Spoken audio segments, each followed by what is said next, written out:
What?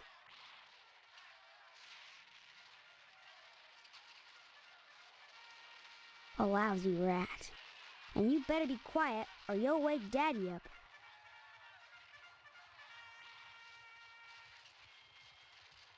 Why am I a rat? What did I do to you? You went and got all mushy on that girl, and now you're lighting out on me. Well, if that's the way you're gonna be, then you can drop dead. What do you mean I'm lighting out on you? First comes love, then comes marriage, then comes Steve in a baby carriage. What the hell are you talking about? Mom, Steve said hell. Young man, don't you dare use that kind of language in this house. How'd you like that? 'Cause you're lighting out on me to go off with that stupid girl. So tough it, I don't care anyway. I don't know what girl you're talking about. All summer, it's been Stephanie this and Stephanie that. And now you don't remember? You think I'm dumb or something? No, I just can't remember anything, like I said. Well, you better remember quick, 'cause the wedding's in 2 weeks. What? Leave me alone so I can watch TV. That's a weird-looking television. Come to think of it, this whole place looks totally retro. What do you mean, retro? All TVs look alike. Sure, basically. But this is one old-fashioned clunker. Old-fashioned? It's brand new. Yeah, but look at the tube. Where's the remote control? What's that? Now that I think about it, I can't remember. And what was that you said about retro rockets? No, retro. It means... Oh man, I know what I mean. That everything here is wrong. But I can't picture the difference. Then shut up and quit bugging me. I'm watching my cowboy show. Have you noticed that your show is in black and white? What else? Color? On a TV? Well, I think I've seen a color television before. Have not. Quit it or I'm gonna tell. Hey, look at that. Your mother lets you watch this stuff? Sure. This is part of history. What made America great. And besides, blood and guts are neato.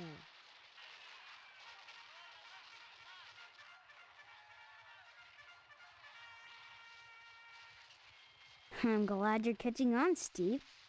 You're not too bad for a lousy rat. Have you... Well, you can't stop me, so let me alone, or else. Good. Finally.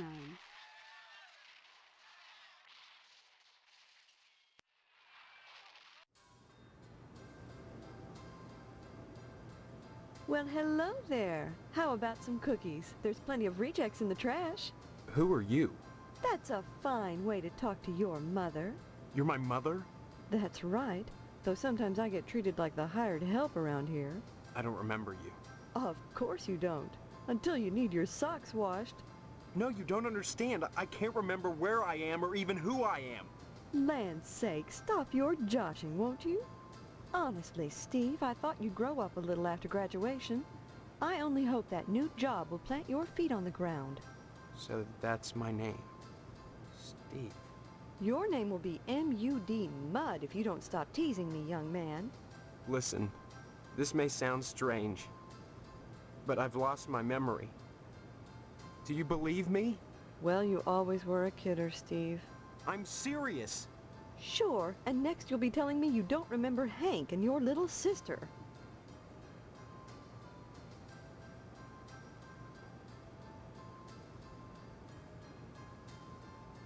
When did I graduate? 4 months ago, as if you could forget that. What college? College? A high school diploma is all you need to get a job. And besides, you can't marry Stephanie if you're going to waste your time going to college. 18 years old and you're just now getting your first job. It's a disgrace, but better late than never. I guess we can thank Stephanie for that. And just who is Stephanie? Don't you dare toy with that sweet girl. If you start in on her with all this amnesia poop, she'll think her fiancé is having second thoughts about the wedding. Look, all this talk about weddings is nuts. I'm not marrying anybody till I figure out what's going on here. First the heartbreak of psoriasis, and now this. 2 weeks before the wedding and you're backing out. Whatever will the neighbors think? I can't marry someone I don't even know. Fine, have it your way, but leave me out of it. If you're going to break Stephanie's heart, you march right next door and do it yourself. And don't expect me to write you a note. Look, all this talk about weddings is nuts. I'm not marrying anybody till I figure out what's going on here. First the heartbreak of psoriasis, and now this. 2 weeks before the wedding and you're backing out. Whatever will the neighbors think? I can't marry someone I don't even know. Fine, have it your way, but leave... Fiancé? Oh, you're not having second thoughts about marrying... Can something like that produce amnesia? Stop this foolishness right now and count your blessings. Stephanie is great at cooking and cleaning. What's cooking and cleaning got to do with anything? Honestly, boys are so dense. What else is there for a wife but cooking and cleaning? You may not appreciate a hot meal on a clean plate when it's there, but if it wasn't, we'd hear about it soon enough, I'll bet. You're saying that's all there is to marriage? Cooking and cleaning? Well, you'll have to ask your father about that, but I'm sure Stephanie will do her duty when the time comes.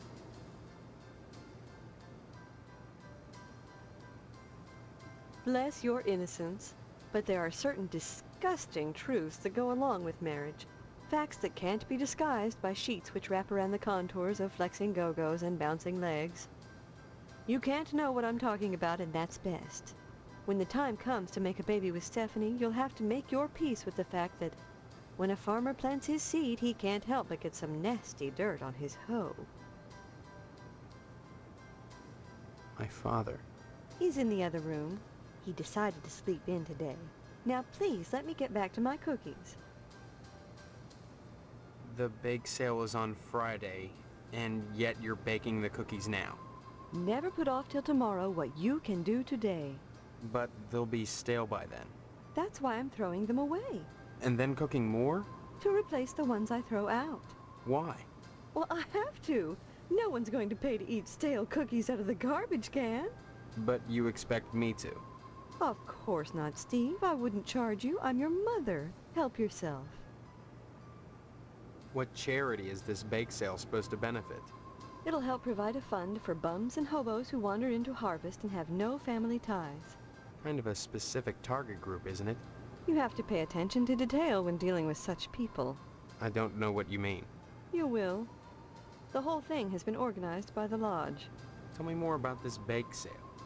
Why is it so important? As I told you, many unfortunates who come to harvest end up needing financial help. Why is that the town's problem?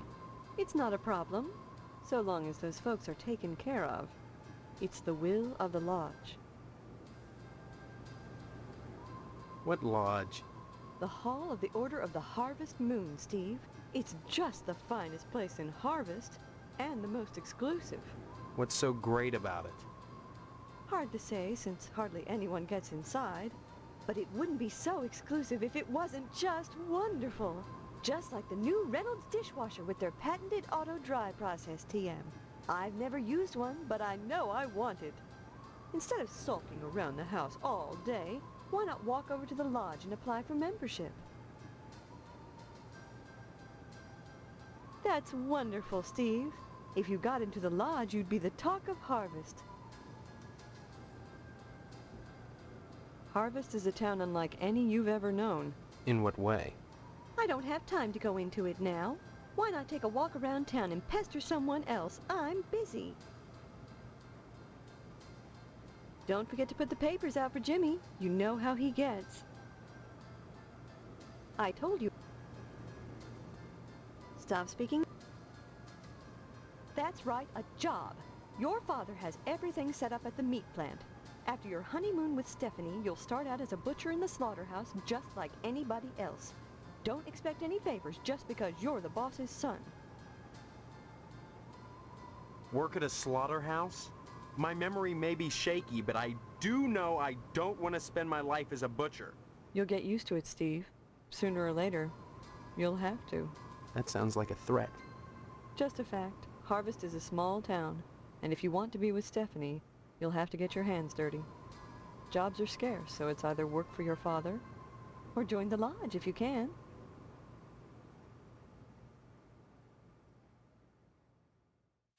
Hank?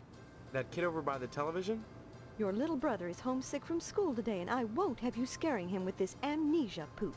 Is he really sick? Look at the show he's watching. Wouldn't you say he's sick? I'd make him stop, but oh, I'm so busy baking cookies for the Harvest PTA Charity Bake Sale. It's on Friday, you know. I hope you're still planning on going.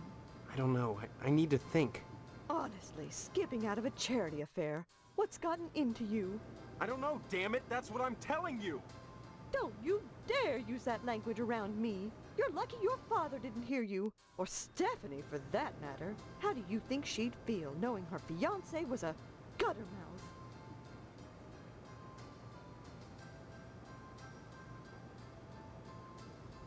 What a thing to say to your mother. Was that an invitation now that your father is out of action? Maybe later, dear. Right now I have housework to do. Though you can watch if you want. Don't forget to put the papers out. I told you. What a thing to say to your... You mind your mouth, young man. That's a fine way to talk to your mother and a member in good standing of the PTA. Don't forget to put the papers out for Jimmy. You know how he gets.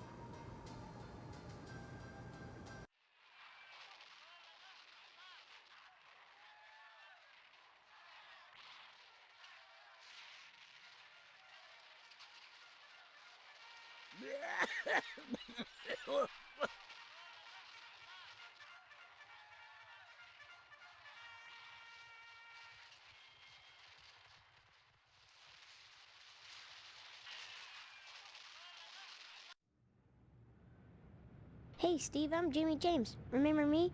I guess not.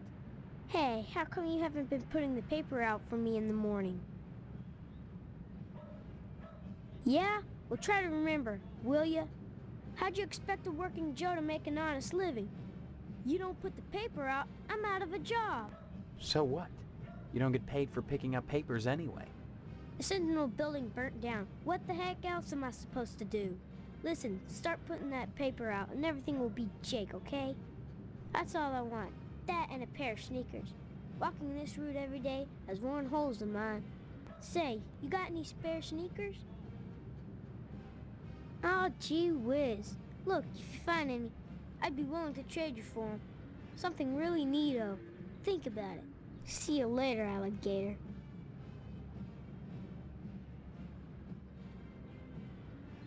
Hey, Steve, you've been doing a swell job putting the paper out in the morning. You just keep doing that and we won't have any problems. That's not much to ask, is it?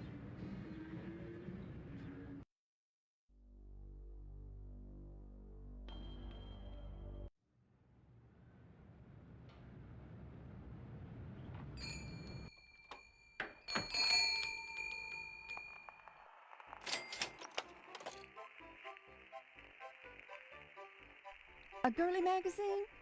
Why, Steve, I'm surprised at you. I'd expect that sort of thing from Deputy Loomis, but never from you. He's always coming in here oogling the girly magazines behind my counter. Darned if I'd sell him one, though. I know his wife, for heaven's sakes. Well, will you sell me one? I certainly will, Steve. That kind of interest is healthy for a young fellow. Steers him away from being a fireman.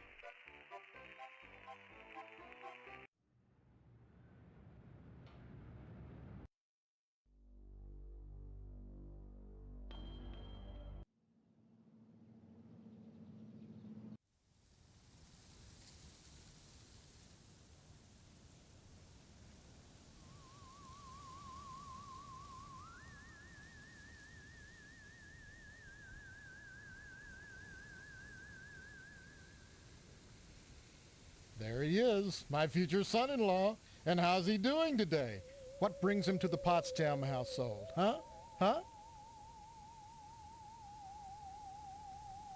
Oh, you'll have to ask the missus about that. Stephanie's grounded till the wedding. Can't have her changing her mind at the last minute, not with all that meat at stake. I haven't seen my father. He's locked in a room. I hear him moaning, but that's all. He's not going to die, is he? Like I said, I don't know. That woman, Mom, tends to him herself. Well, next time you see him, be sure to tell him that I said hello. And tell him that I'm praying for his speedy recovery. And also, would you remind him about the meat? Especially about the meat. Yeah, fine. If I see him. You should be more concerned. If he dies, then who's going to take over the slaughterhouse? Who's going to tend to the meat? I guess as his son, you'd take over, right? I can't imagine a better job than working in a slaughterhouse. Bite your tongue with that serpent's tooth. Your dad's slaughterhouse is the most successful business in Harvest. You'll love it there. Oh, sure. Cutting animals open may not be much fun. Reaching into their bodies and yanking out the bloody guts, intestines dangling and slapping against you, the smell of death and shit in your nostrils all the time. Well, those are all definite cons.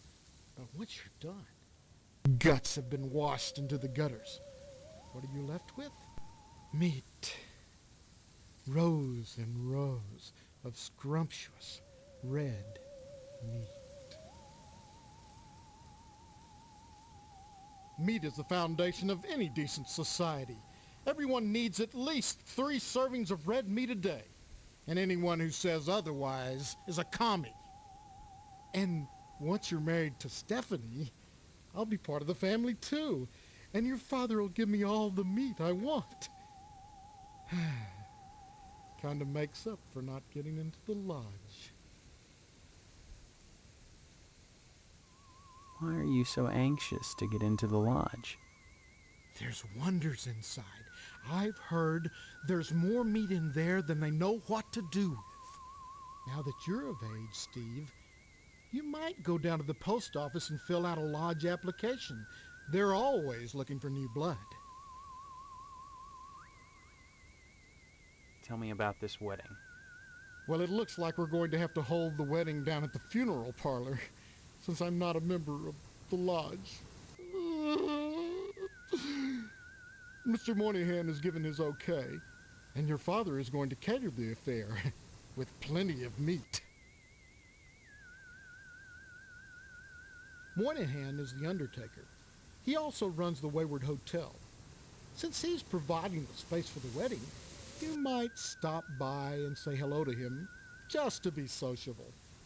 But whatever you do, be sure to say hi to your father for me. Will you do that? Tell him hi, and remind him of the meat.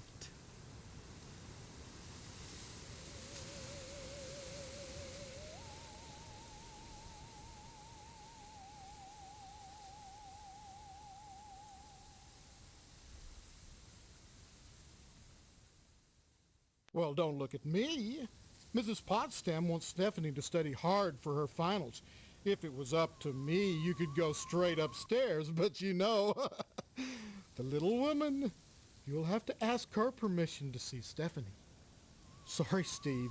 The last thing I want to do is upset you and your father before the wedding. Not with the meat at stake. You will remind your dad about the meat, won't you?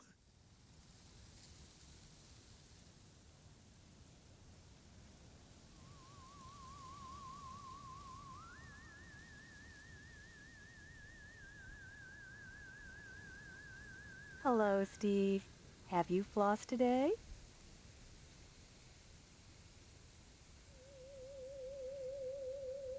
Well, Stephanie is grounded, Steve.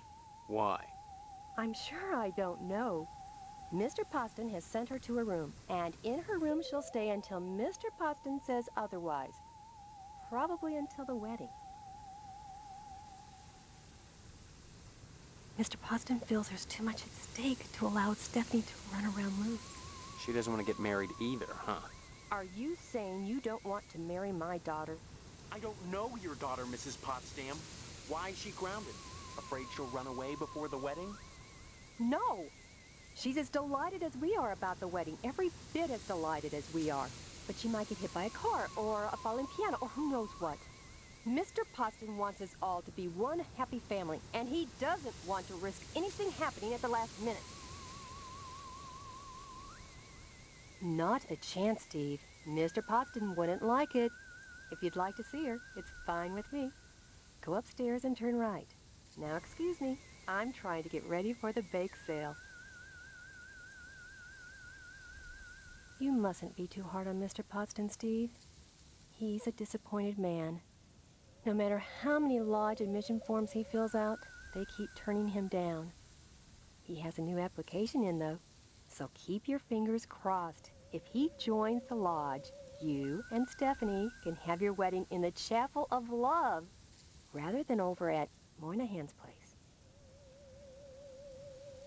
Mr. Moynihan runs the Wayward Hotel and the Shady Oaks Funeral Parlor. It's rumored he has connections with the lodge, but the order keeps that kind of thing secret. So Mr. Poston has tried to get him to put in a good word for his lodge application, but so far...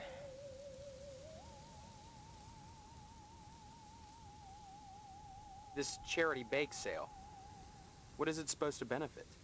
Oh, I just like talking about gruesome subjects. When you get right down to it, all charity is pretty ugly, isn't it? I don't follow. Ask Mr. Moynihan.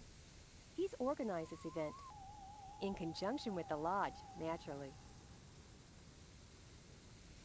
Give my regards to your parents. Hello.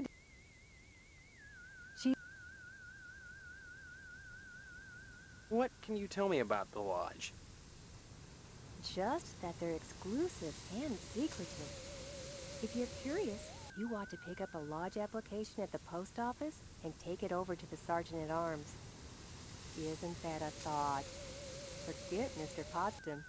If you became a member of the order, we could hold the wedding inside the lodge. My, wouldn't that be lovely? Give my regards.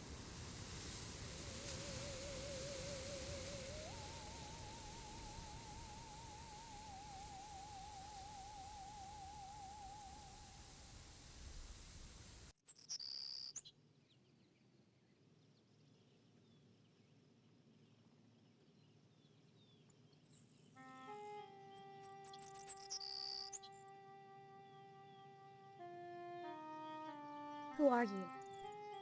What are you doing in my room? Haven't you heard? We're getting married. So, you're the one. Steve, isn't it? You mean you don't know me? I mean, I don't know anyone. I don't remember anything. How many times do I have to say it? Just one, Stephanie, because I can't remember a damn thing either. Really? Oh God, I thought it was just me. You're not alone. Can you tell me what's going on here? Those people downstairs have locked me in my room. They say I'm grounded until the wedding. They claim to be my parents. I can't dispute it because I can't remember for sure one way or the other, but it doesn't feel right.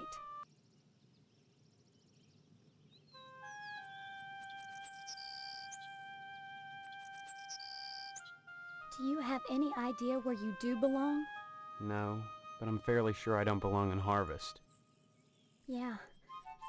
I can't remember anything, but I feel in my heart that the woman downstairs is not my mother. She's like this thing, like a parody, a bad joke with mother as the punchline. Does that make any sense?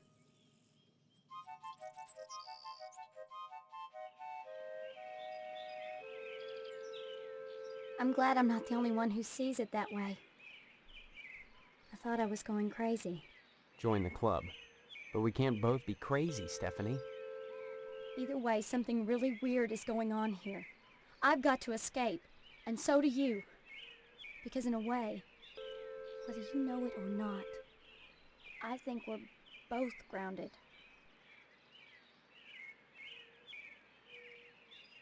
Escape? Harvest is a prison, Steve. Don't forget that.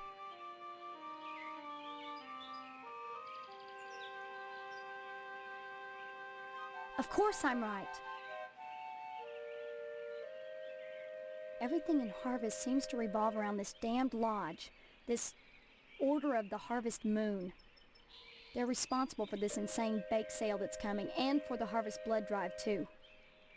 When people talk about the lodge, it's always in this hushed, reverent tone.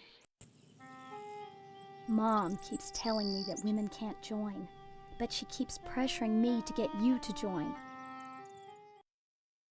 She's not the only one who wants me to sign on with the lodge. That's probably the worst thing you could do. You think the lodge is some kind of trap? I think all of Harvest is a trap. If that's true, maybe joining the lodge is the way out. Look, why not explore the town a little? I can't get out of here, but if I could, that's what I'd do. Maybe you can figure out what's happening here without going anywhere near the lodge.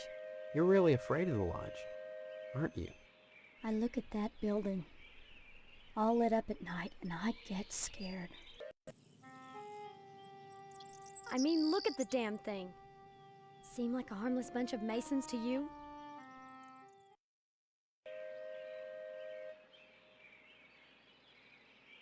Maybe my amnesia isn't total after all. You're familiar to me. Like we've met before. In another life. Maybe we really do live here. Maybe we were together, and the same thing happened to both of us. An accident. Something. Neither of us has bumps on our heads, if that's what you're getting at. Have you been able to remember anything else? I mean, anything at all? Well, I have had these recurring dreams. Just fragments, really. Strange, abstract images. Liquid, chrome. Probably just a dream. Well, have you thought about how to escape Harvest? Escape? Harvest is a prison, Steve. Don't forget that.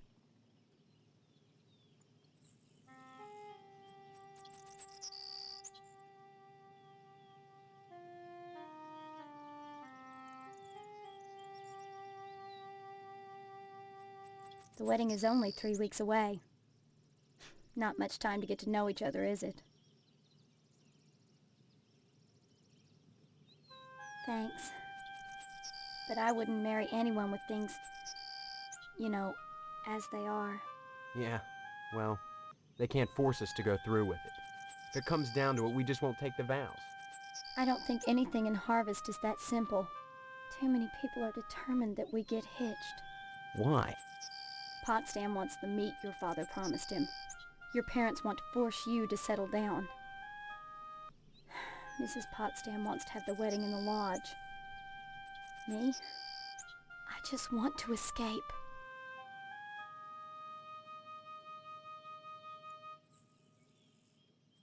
You're not making sense.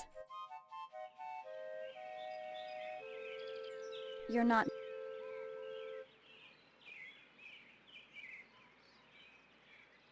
Come back and visit me soon, okay?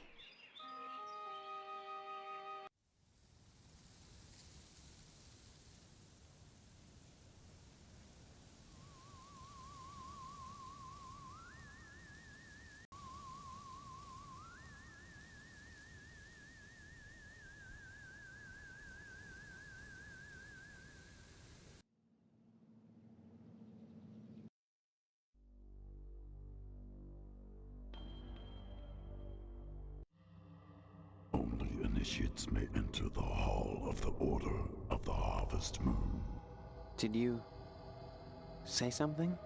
I did not speak, but my mind touched yours. Telepathy? But how? Only those who seek enlightenment warrant my attention. Do you hunger for true knowledge? There are always raise obstacles to the path. You must first fill out an application to be considered for initiation into the mysteries.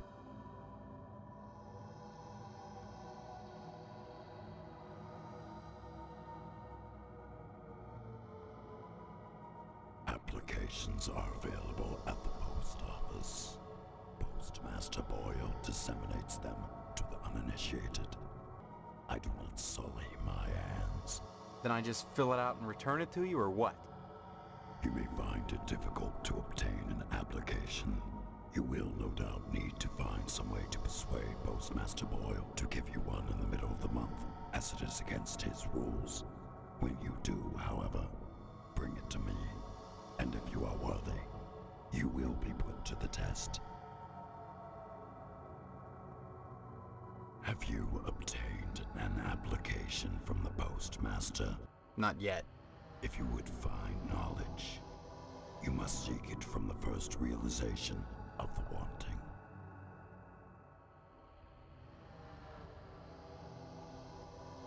Whether you do or not matters little to me. Many are called, but few chosen.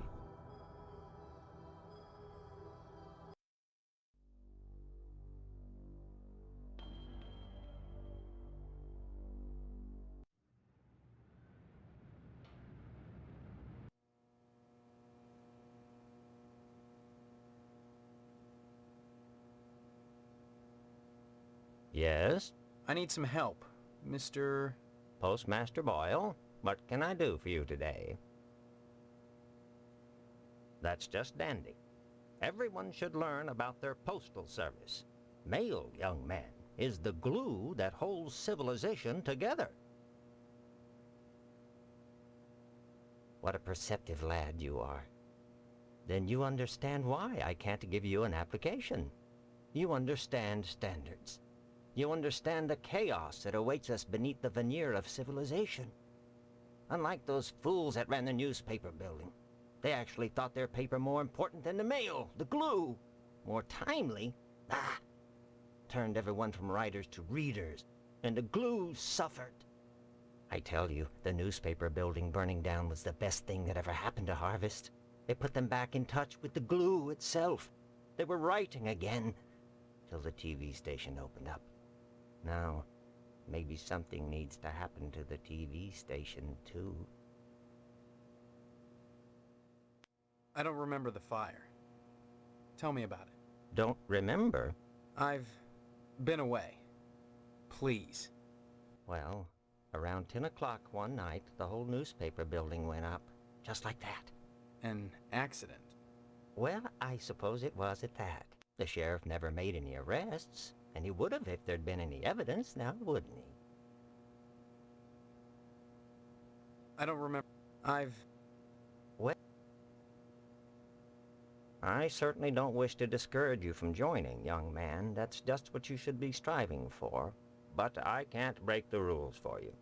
You keep trying. You'll get in eventually. Seems that since the fire, WHAR has filled the void. Now just as many people waste their time watching TV as they ever did reading the paper. Seems like there's less and less mail all the time.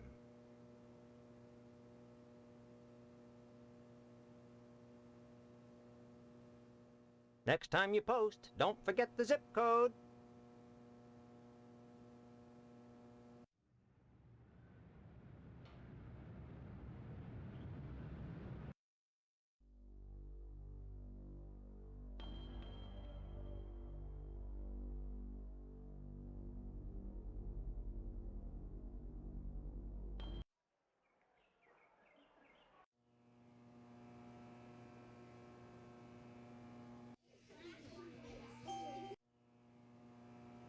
Steve, good of you to drop by, big guy. Haven't seen you since graduation. A lot of changes, I hear. You could say that. Good, good. That's a nice part of my job, turning fine young men and women out into the world, and then watching them prosper.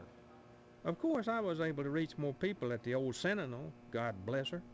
But then again, I never got to see the results of my work up close before. Who are you?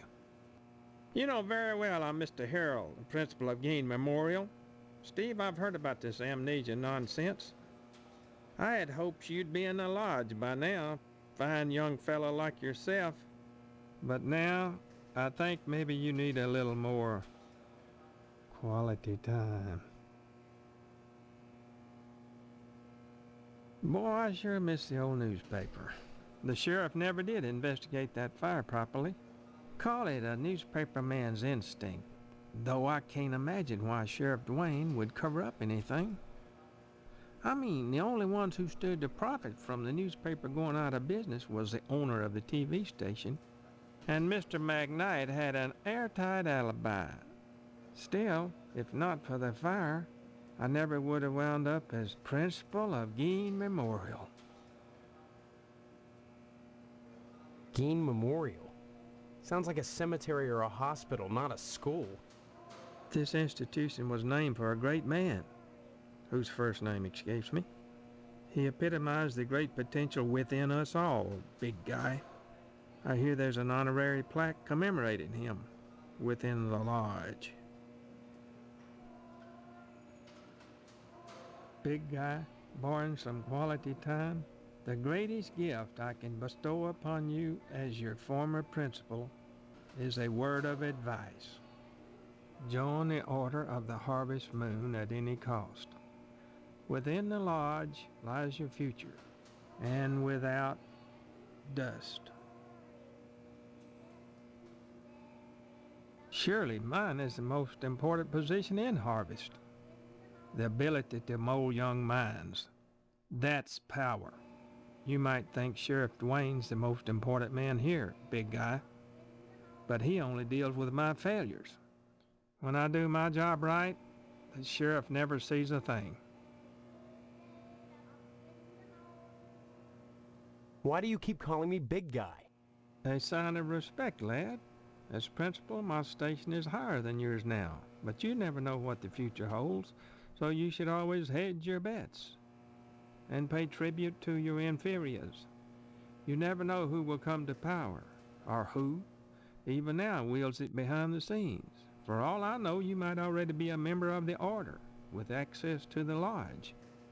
If that were the case, you'd be my superior, and I'd be all that much better off having shown you respect and spent some quality time with you.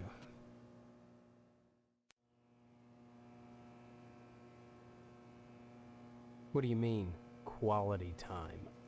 Some, like Miss Whaley, favor stern discipline, corporal punishment, as a means of socialization.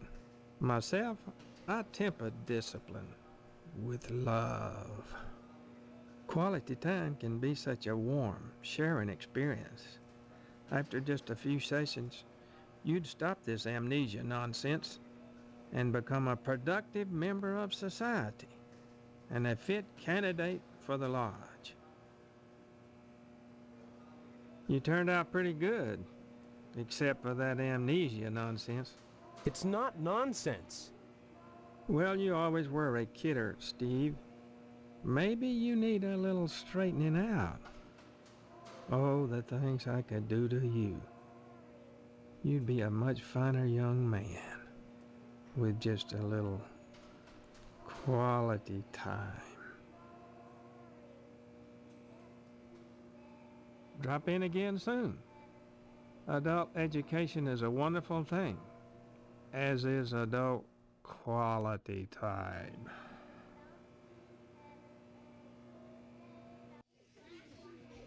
My goodness, class, this is Stephen. He used to be a student here at Gain Memorial. Say hello, class. They're reticent. The educator's gravest problem today is the apathy of the students. What's wrong with their heads? I can tell you in one word, Stephen. Discipline. Thank goodness you weren't a sulky bear. You were always a smiley bear. Then, you remember me? Not as such. So many pupils, Stephen. They come and they go. But I can always spot those who were nice boys. You can tell from the forehead. The lobes. Right, class? I'm glad you stopped by, Stephen. Would you care to say a few words to the class about civic responsibility? Not really. I was just passing through? Oh, but you must, Stephen. A positive role model might be just the thing to inspire these little monsters. Stephen, have you any questions for me? Or shall I continue with class? Ask away then. Can you tell me anything about Harvest? Harvest was founded by the Order of the Harvest Moon about 100 years ago. For what purpose? Why, I'm sure you'd have to ask them. You'll find the members of the Order at the lodge. This lodge, what do you know about it? The building itself, like Harvest, was constructed with a specific purpose in mind. That noble intent is known only to those within the Order. You're at about the right age to join them, Stephen, and you will do so if you care about your future.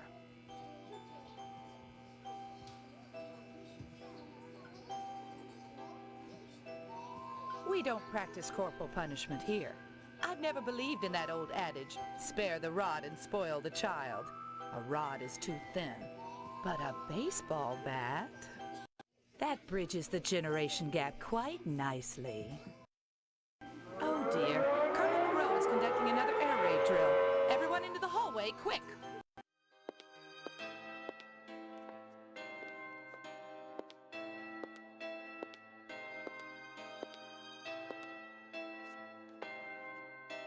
If an A-bomb hits, what good is it gonna do to duck and cover?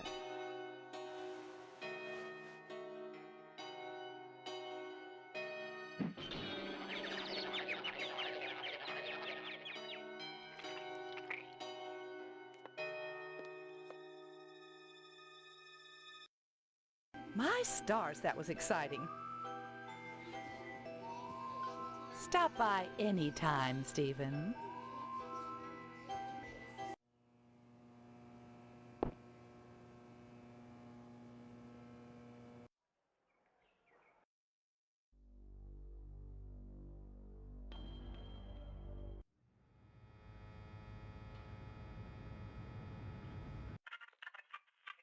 Stay tuned, buckaroos. There's more to come on Range Riders Cowboy Roundup. So don't go away. And what's your name, hombre? Steve. Steve's a swell name. My dog's name is Steve. Would you like my autograph, Steve? Here you go, then. Violence? What about it? Violence is as American as apple pie and low SAT scores. Where would we be right now if the cowboys hadn't gone out west and butchered innocent people to steal their land? Answer me that, Mr. Know-It-All. But what about studies that have shown that children become more violent when watching violence? Buckaroo, I rip the guts out of godless heathen Injuns. Most kids don't see godless heathen Injuns on a regular basis, and if they do, they better either get their eyes checked or do like old Range Rider and shoot the bejesus out of them, lest they want to go untreated for psychotic hallucinations, or wind up with their scalps hanging from a buckskin belt. Oh, shit! Ow! Shit on a stickaroo!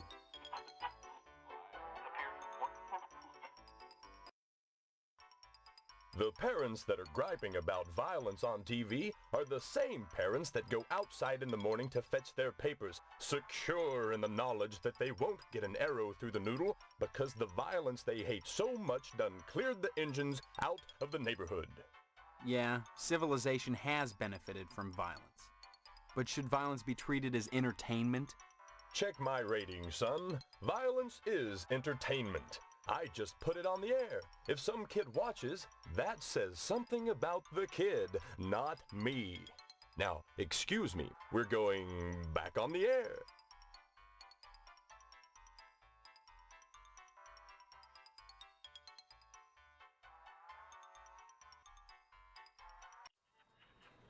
Hey, Sport. This is a private office. Yeah, I know, Mr. McKnight. I own and operate this station. Have you brought me some news for tonight's broadcast, or... I've lost my memory. That's news. The hell it is! You always were a kidder, Steve. Any real news to tell me? Actually, I was just wanting to know more about the TV station. Hey, WHAR is the only television station in Harvest. Since the old Sentinel went under, What with the newspaper building burning down and all, we're golden. Nobody competes with us, Sport. Hey now, Sport, that's an irresponsible allegation.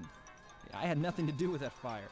Just because WHAR may have benefited from it and I danced on the ashes a little doesn't mean I torched the place.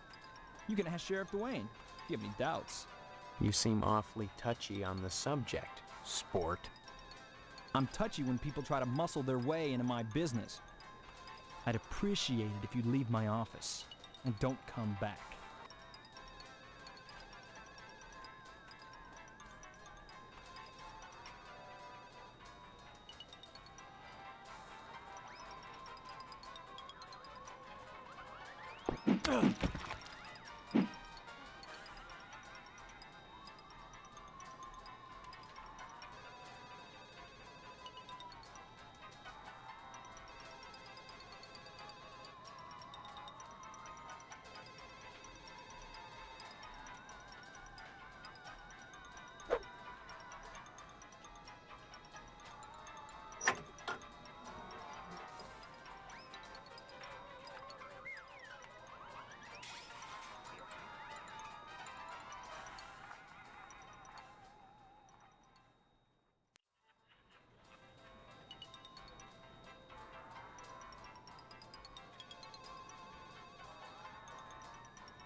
Sorry, son, no time to talk.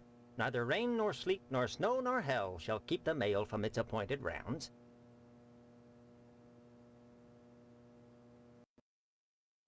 It's been missing for months now.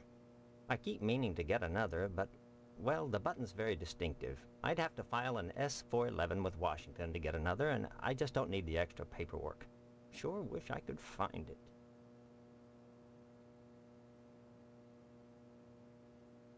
Next time you post, don't forget the zip code. My button. Why, I lost that months ago. Where did you find it? Funny thing, that. I found it in the ashes. At the newspaper building.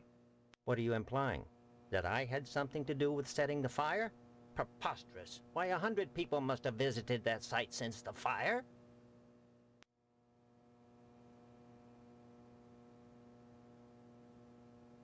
And what if I did? I guess I'd be pretty grateful to anyone who could help get me off the hook. How? You seem like a capable lad. Hypothetically, let's say there was a gas can sitting in the evidence room at the sheriff's office. A gas can which might have some incriminating prints on it. Someone might be very grateful for the return of that gas can. say, grateful enough to provide whoever returned it with a lodge application. Ahead of schedule, and risk the collapse of civilization as we know it? We must keep our standards intact, but to do that, we must keep our asses intact as well. Oh, and Steve, you'll keep this to yourself, if you're smart.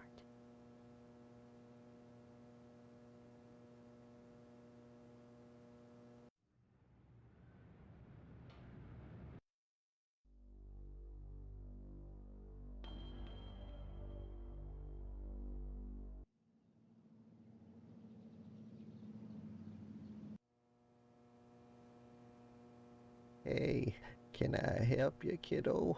Are you the sheriff? Nope, I'm Deputy Loomis. Don't you remember? No, I don't. Well, you always were a kidder, Steve. Look, is the sheriff in? Nopers? Sheriff Dwayne's not here right now, kiddo. Anything I can help you with? Help yourself. Speaking of which, you're real lucky to be marrying Stephanie. She don't look like a good woman. I just hope she don't turn out like Mrs. Loomis, or mercy forbid Mrs. Phelps. Good women can be awful hard on a man's needs, don't you know? Oh, gosh darn, she's purty. Kinda like a gal I seen on some of them French postcards they used to make. Used to be, I'd take them things, go back into jail if nobody was there and kind of look 'em over one-handed, fold some towels. That was before Mrs. Loomis. Oh gosh, I wish I had some of them girly pictures, but Mrs. Loomis won't let me keep 'em in the house. I still remember the time she caught me holding some of them pictures up with one hand. She took the broom to me. I howled like a hound dog, the broom going up and down, flashing straw and blood and straw, and I was crying so bad, and it was so hard I had to crawl under the porch naked with all the black widow spiders, and I got bit something fierce, little fangs are digging into my bare behind all over. I ask you, is that any way to treat a man? And Mrs. Phelps and the sheriff don't make it no easier neither. Mrs. Phelps down at the general store don't help things none. She's got them special picture books, the one with the ladies.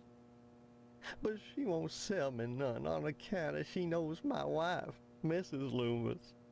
Dadgum if that don't burn my britches.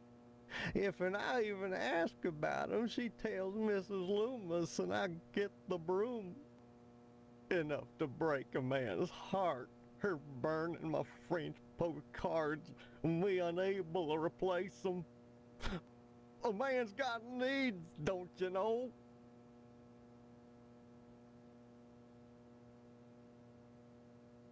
Why, you sure ought to appreciate what a man's gotta do sometimes in a parked car, or a waist-high knothole in a tree, or jail cell at noon.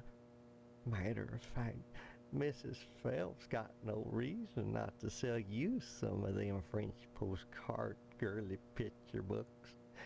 If you can get any, it's see clear to part with them. Bring 'em round when the sheriff's at lunch, and I'd be obliged.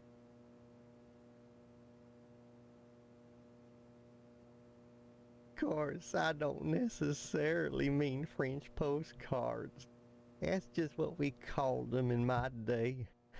Any kind of girly picture book, the kind men like, would be just dandy.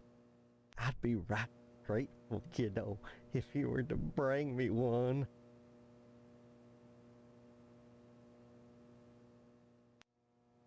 If Sheriff Dwayne had a little kindness, he let me get around the little lady by letting me keep some of them picture books here, even if Mrs. Phelps had let me buy one. But see, he won't let me keep none here neither. He don't like me a-getting the jail mattress all marked up, don't you know? Sometimes a man can be good with a gun or a knife, but even so, one-handed and all, he can get a little off in his aim. Ain't no shame in it. That's why the good Lord made evaporation and such. But the sheriff, he don't like it, and don't pay no mind to a man's needs no more than Mrs. Loomis, bless her.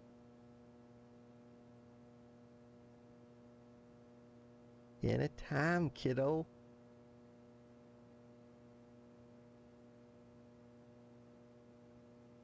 Oh, by George. Oh, by Jiminy. Oh, this here's the real thing.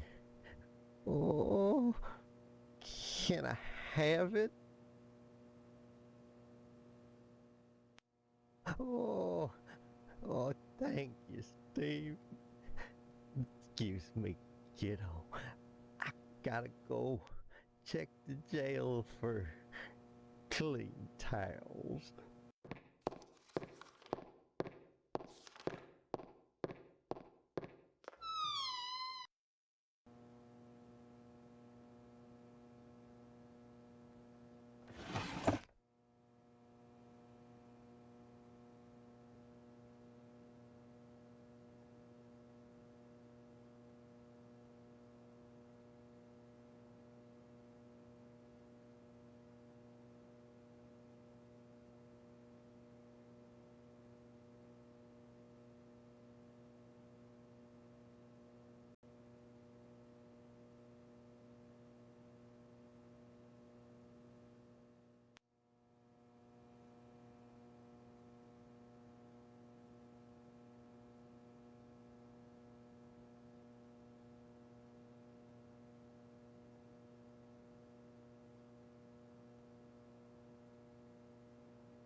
Hello, Steve. Where's Loomis? You'll be coming around the mountain if you come. Oh, that's good. Loomis, damn you! Wait, no.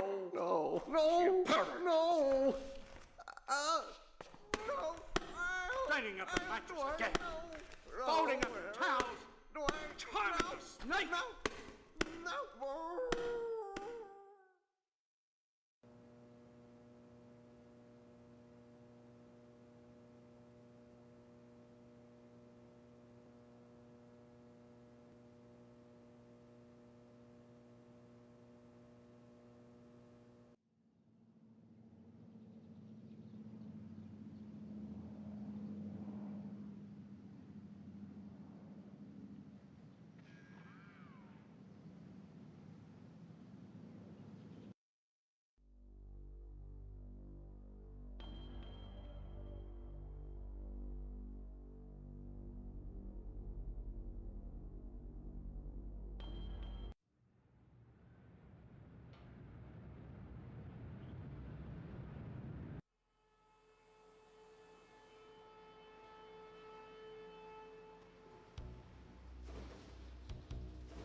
Steve, how's your father? Is he better?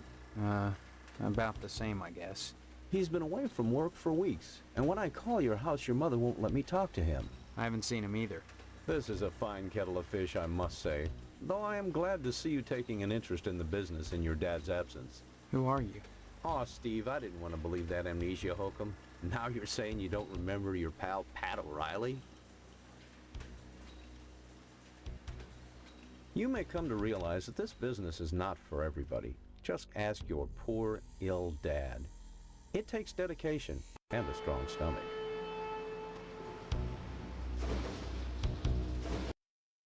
A lot of times, when I'm finished scrubbing up and digging the bits of intestine out from my fingernails, I must confess I don't have much appetite for red meat. But red meat is one of the principal food groups, and you've got to have it. So when you can do this all day and help yourself to a juicy red steak afterwards, then by golly, you can call yourself a butcher. Of course, amnesia would certainly help that, wouldn't it? What exactly is wrong with your dad? I don't know. I wouldn't worry about it too much, Steve. You should be thinking about running the family business one day. That, getting into the lodge. Look, I'm not kidding about the amnesia. Why won't anyone believe me? Well, you always were such a kidder, Steve. Funny how that's beginning to sound like a stock answer. Like it was coached. You sure are acting like a kidder, son. With your dad ill, you're gonna need to start behaving like an adult, especially if you're gonna take over the family business. You may come to realize that this and a strong. A lot of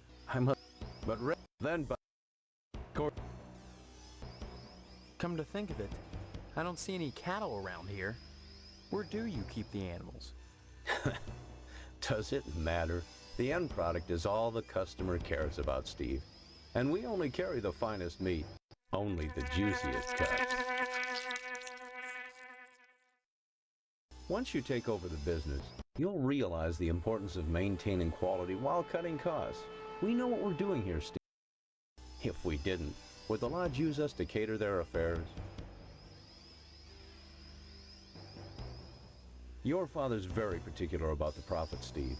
No freebies for anyone. But seeing how you're his son, if you'll bring written permission from your father, I'll give you the meat. The Order of the Harvest Moon sponsors a weenie roast on the lodge grounds every summer, which we cater, though they tend to get their meat elsewhere the rest of the year. I wonder why. Heck, the best way to find out is to sign up with them. They're a great organization, Steve. They do wonderful work, just like us butchers. They do what needs to be done and expect nothing in return. Then how do they support themselves? Membership dues? From what I hear, the work is its own reward.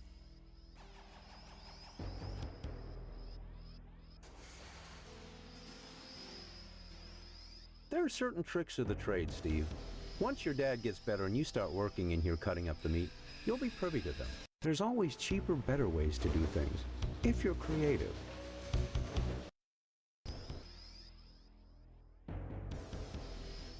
What's with all the cats? This a slaughterhouse or a kennel? Oh, them? They eat the scraps, that's all. Yeah, but look at them. Isn't there some kind of health department that keeps tabs on these things? Are you going to work at the health department, Steve? Or here? Maybe I get sick of do-gooder busybodies sucking around here all the time. A man's up to his elbows in guts all day, every day. What more do they want from him? Don't be such a stranger, Steve, and my best to your dad.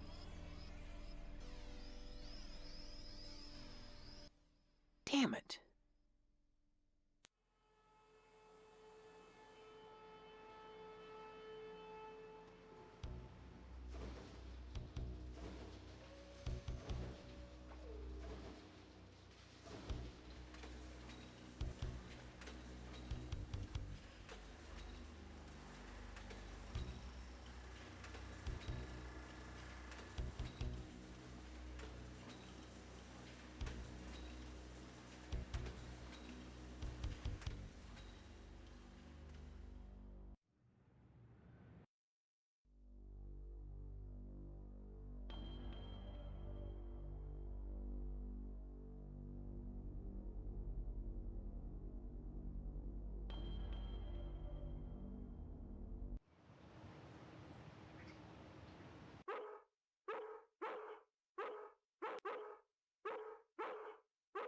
Don't bother me, I'm sketching.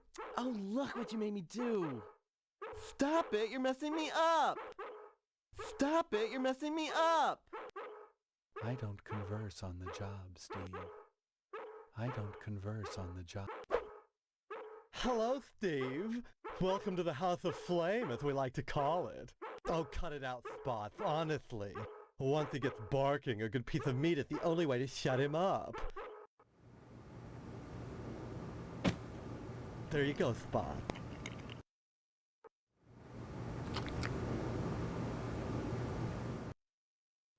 So, Steve, bet you don't remember me. Heard about that short in the old wiring. I'm Fire Marshal Sparky, head of your fire department.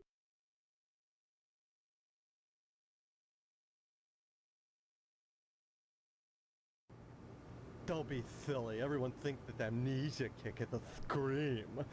Well, you always were a kidder, Steve. Besides, it's my job to keep abreast of developments in the community, to better serve you, the public. I'm sure you'll be thrilled when you learn of the many civic improvements we have planned for your fire department. Such as? Well, don't tell any of the others, but I've secured a bolt of the most divine mauve material. I've hidden it because, well, if any of these Marys got a hold of it, it'd be gone in a jiffy. So I'd rather keep it hush-hush. I'm going to make new drapes for the firehouse, and if I have any left, cross your fingers, I'm going to make everyone matching mauve pillow cozies. Those are civic improvements. Don't be such a party pooper, Steve. We're talking about our... Besides, we haven't had a fire in Harvest since the newspaper building burned down. Though I'll admit that the Wasp Woman's place is one big accident waiting to happen. Isn't that right, Spots?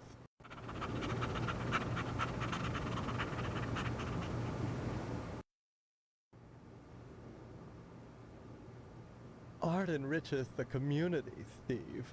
No less than a pulsing fire hose or a fireman beating down a blazing door. So what if we're drawing a nude man? So what if all we ever draw is a nude man, or the same nude man over and over in all sorts of provocative positions? Context, not content. Process, not subject. Don't be so gauche, Steve. It's beneath you.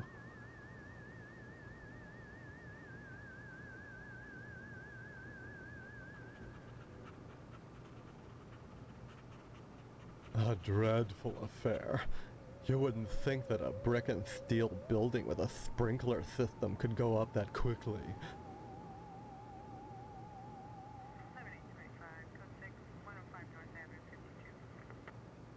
Oh, please. Dwayne was glad enough to see the thing go up, and so was McKnight. If you could get into that safe in his wall... Forget it. Look, Steve, as far as I know, the fire was an accident. Let's just leave it at that. Now don't you go moving.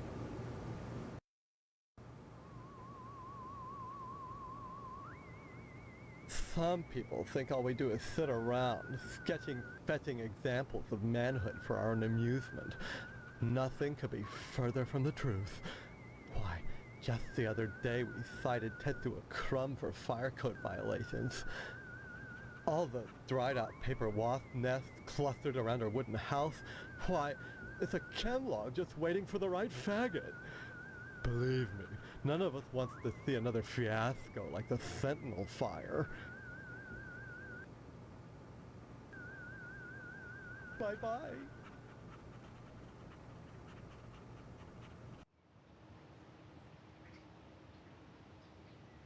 Please excuse the mess. They've done wonders with the upstairs bedroom, but this garage defies color coordination.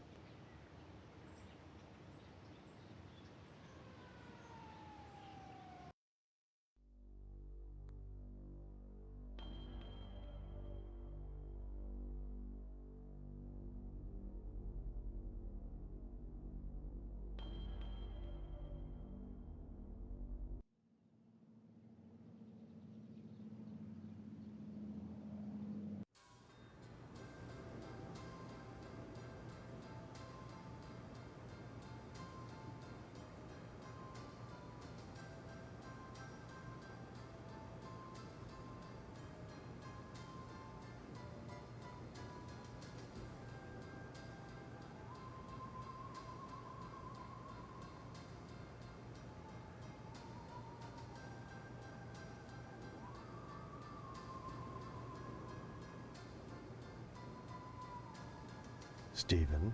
Who are you? I am Daniel Moynihan, mortician and proprietor of the Wayward Hotel. Most people ask me why I don't remember their names.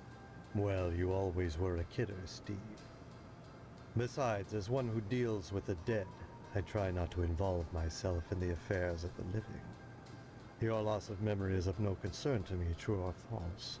Ironic, considering my recent involvement in a charity event. What are you talking about? My complaints were central to the scheduling of the upcoming Harvest Bake Sale. I'm gratified the Order of the Harvest Moon got involved. The proceeds will certainly help cover my losses.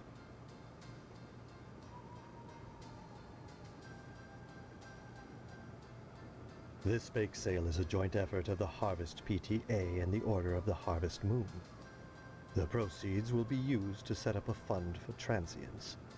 In other words, bums and societal rejects without families who wander into Harvest uninvited. Then the Order is setting up shelters for the homeless? Not shelters. Graves. You see a great number of these hobos die while passing through. Don't ask me why, it's what those people do. Use your common sense, Stephen, memory or no. If they were involved in setting up homeless shelters, then why would I be involved? And why would I be sustaining losses?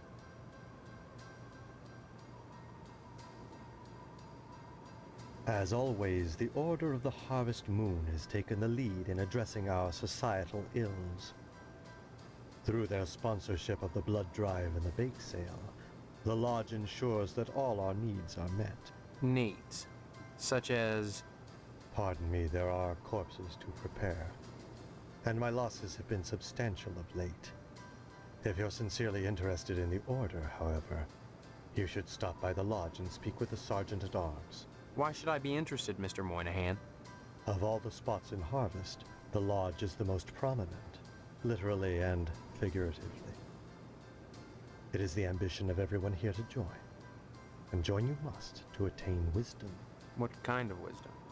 If I knew, I'd be a member. I have the feeling you have what it takes to join the Order, Stephen. We all believe that. Whether or not you live up to your potential is up to you.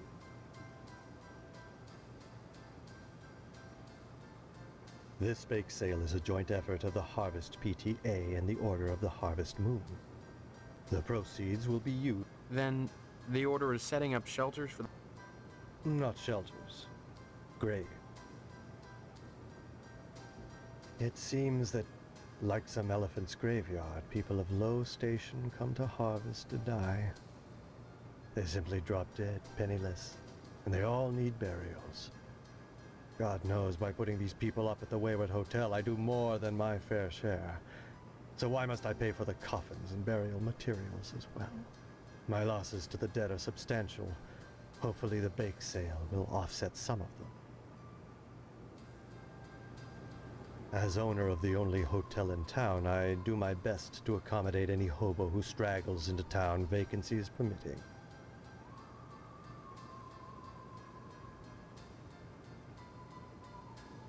I really don't recall. We get so many low-life dregs passing through here, I can't remember every little death that occurs. Huh. Are there that many? As I said, sliced open on a mortician's slab, every corpse looks the same. Red and juicy. But surely you'd remember if these deaths were an unusual occurrence. You sound like you're launching some sort of investigation, Stephen. That would be most unwise. I'd say it's been a pleasure, but I find the company of the living so wearisome.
Hello, Steve. How's the husband-to-be? Other than having no memory, I guess I'm all right. All right? You should be ecstatic, considering what you're getting into, if you haven't gotten into it already. Speaking of which, I heard Stephanie was grounded. Her daddy's worried about getting his meat. Though if I were him, I'd be more concerned about Stephanie getting some meat. Right. And you are? You always were a kidder, Steve. I'm Mr. Johnson, remember? Glad you stopped by. Just got finished waxing the tucker. I could use a little relaxation. But since Edna's not here, I might as well talk to you.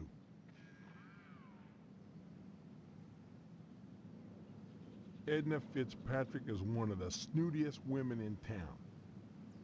I declare there isn't a woman in Harvest that'd turn me away. If I was interested, that is.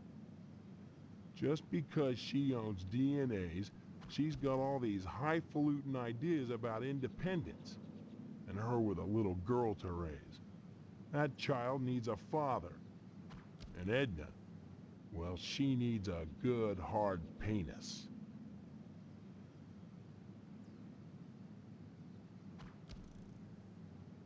I'll admit DNA's done does good business. But money isn't everything to a woman. Can money keep you warm at night? Can you wrap your thighs around it? Or rake bloody gashes in its back with your painted hollowed fingernails? Edna! Edna! So, how's Stephanie?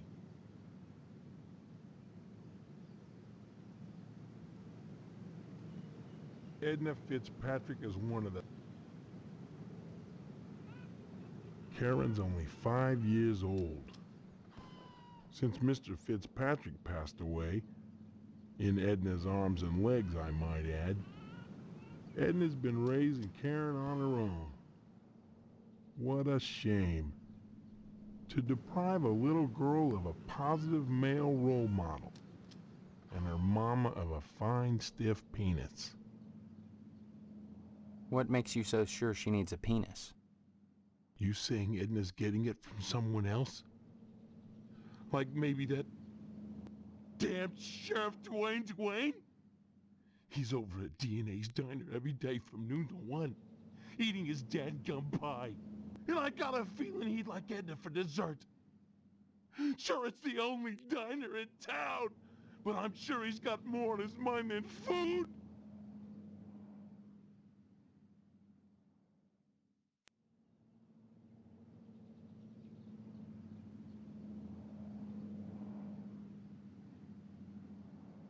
Speaking of Stephanie, I still haven't gotten an invitation to the wedding yet. I don't have anything to do with that. That's okay. Personally, I'd prefer a pass to the honeymoon. You could use the back seat of my Tucker for the maiden voyage. It's plenty big, believe you me. I'd drive you around, and I wouldn't look in the back seat, I guarantee it. Though if you'd like to come up front and take the wheel a while, I wouldn't say nay. Heck of an automobile, isn't she? Damn shame I have to sit out here and watch over her all the time. But if I didn't, those stupid kids might scratch her up playing ball.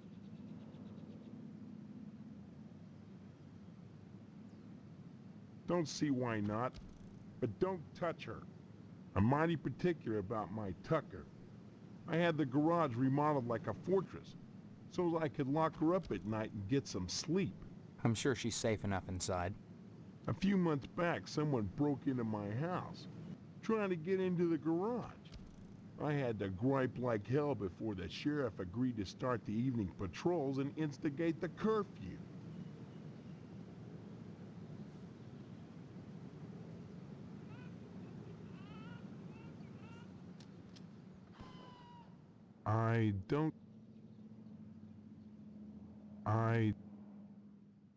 Bye now.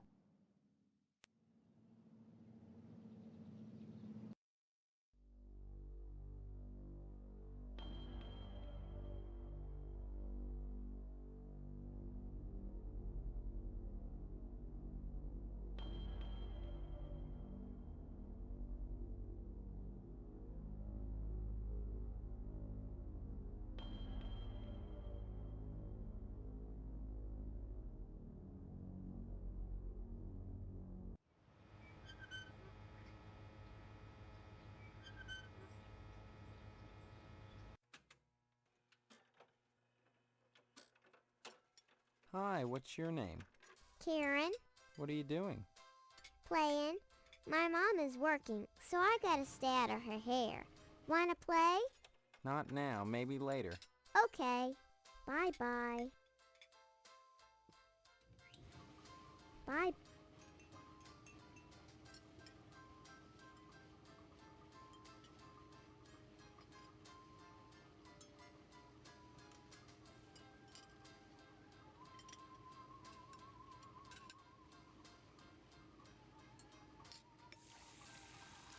Oh, Steve, what are you doing, sneaking up on me like that?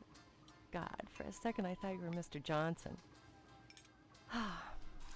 What would you like to order? Sure. And my name's Edna Fitzpatrick. I'm not the one with amnesia. Then you believe me. Well, you always were a kidder, Steve. I guess I've changed. I'm not kidding. Now, Steve, faking amnesia won't help anything.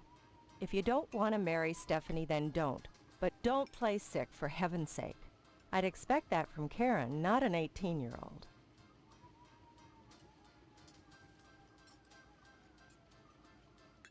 You've met Karen, my 8-year-old. Other than the diner, she's all I have.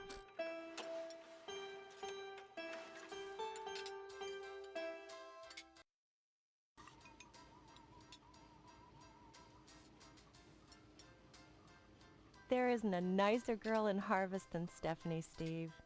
You should be grateful that she's promised you her hand. I don't remember that happening, Edna. Honestly, you men are so childish. I don't know what it is about marriage that turns even the bravest man into a coward. I was going to marry Karen's father when he just up and ran out on me one night. I heard that he joined the lodge, but if he did, I never saw him come out again. Even Sheriff Dwayne wasn't able to find out what happened to him.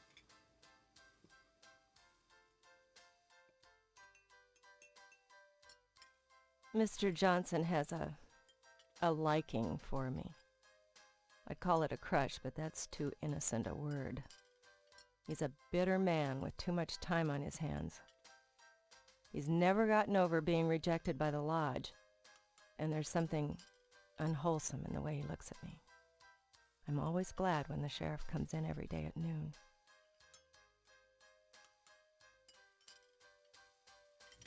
The lodge is the repository of all wisdom.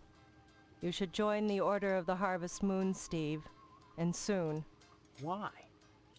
For God's sake, what is it about this place? The wheat ripens and waits not for the scythe. The farmer who waits too long, it were better that he use the scythe to rip his own stomach out than to stay his scythe when the wheat ripens.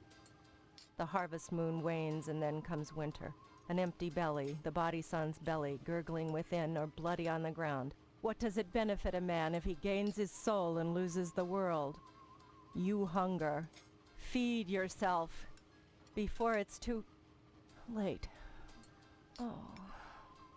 Edna? Steve. What happened? Were we talking about Boyle? Or was it Karen? You seemed strange there for a minute. I'm sorry. I'm under a lot of stress. Running this diner all alone. Forgive me. You've met Karen, my 8-year-old. Stop by anytime, Steve. Hello there, Steve. Here for lunch? No, just here looking around, though I'm not entirely sure where here is. Oh, I forgot. You're playing your little amnesia prank. Well, boy, this is DNA's diner. Isn't that right, Edna? Don't listen to Sheriff Dwayne. This is Edna's diner. But ever since the E burned out on the sign, they've been giving me a hard time. Now, don't be like that, Edna. It's a great place to eat, which is good, since it's the only place to eat in Harvest. Then, you're the law in this town. That's right. I'm the law, and I'm on my lunch hour. Come by my office after lunch and we'll have a nice chat. But for now, let me eat in peace. Fair enough? I understand you witnessed Miss Whaley's dispensing a little discipline at the school, and she thinks you may be feeling a mite bent about it. That's always the wisest course, boy. Sticking your nose where it doesn't belong can get you in a world of trouble, especially if you're a gynecologist. Heck, there isn't a psychiatrist around who'd disagree about what a calming influence a dent in the head can be. You can't argue with science, Steve. It's bigger than all of us. Stop. Sorry, boy. Stop on.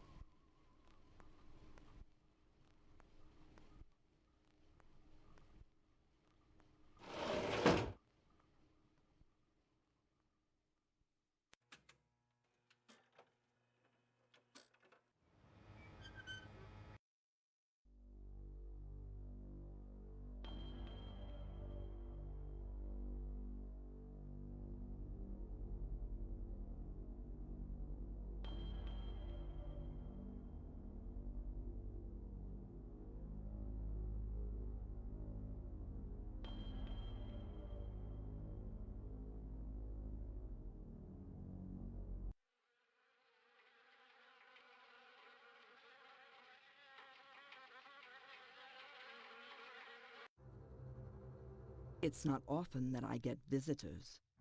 I am Tetsuo Crumb. The ignorant of harvest called me the Wasp Woman, a pejorative, no doubt, born of fear and a poverty of imagination. I don't understand. The politics of honey, the Judeo-Christian rites of sacrifice and conventional taboos against unbridled pleasure are all responsible for the prejudice against wasps.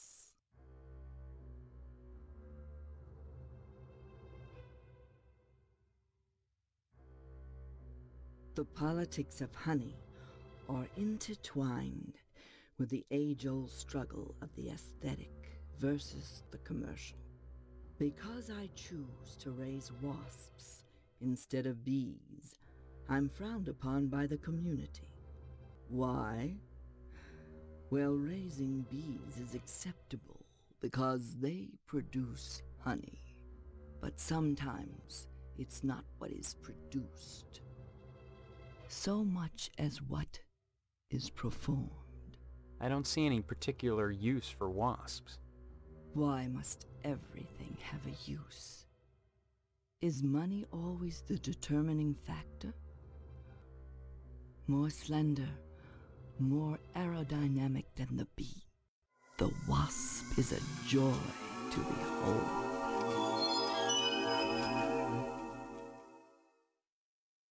Beautiful and juicy. Isn't that enough to compensate for the little drawbacks?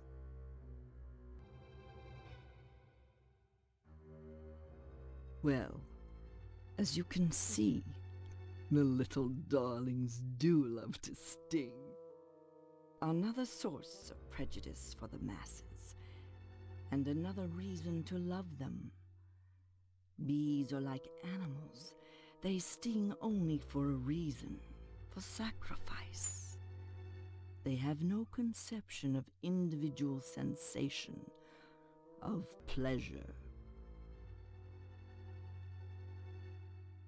Yes, a great deal of pleasure. The wasp is a sensual being, not a laborer, hedonistic instead of industrial. Some think them quick to anger. In truth, they are easily swayed to ecstasy. They penetrate your flesh, and the muscular contractions in their thorax as they pump venom could be likened to the muscular contractions of ejaculation, each painful welt an act of love. When a bee stings, it rips itself apart and dies for its audacity. This appeals to those raised worshipping a god that demands sacrifice and atonement. But the wasp is promiscuous. They are not as sympathetic to the masses. because they don't die when they sting. They live to sting another day, and they take pleasure from it.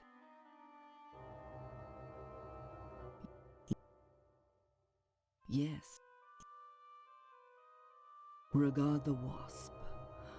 Wasps produce nothing for others, but only for themselves.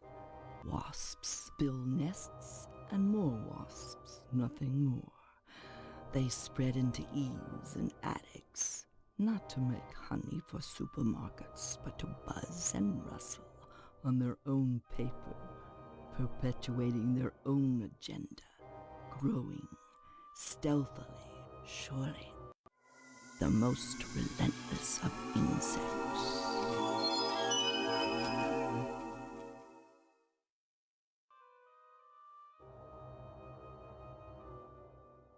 It's not.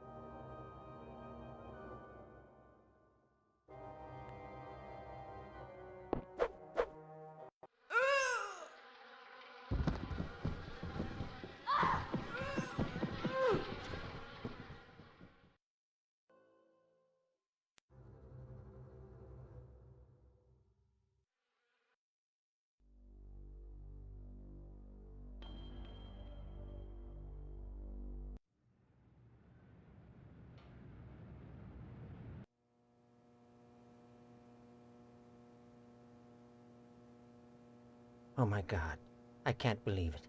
After all this time. Where's my application, Boyle? Here, take it. With my thanks. You know, this morning as I was making my rounds, I noticed an awful lot of television aerials on the roofs. Seems like more and more each day. You got me this can just in time, youngster. I may have need of it again. What do you mean? There's another reason why Sheriff Dwayne didn't investigate the Sentinel fire. If you'd like to get something else on the blackmailing bastard, check around the television station. While you still can. That's a ticket.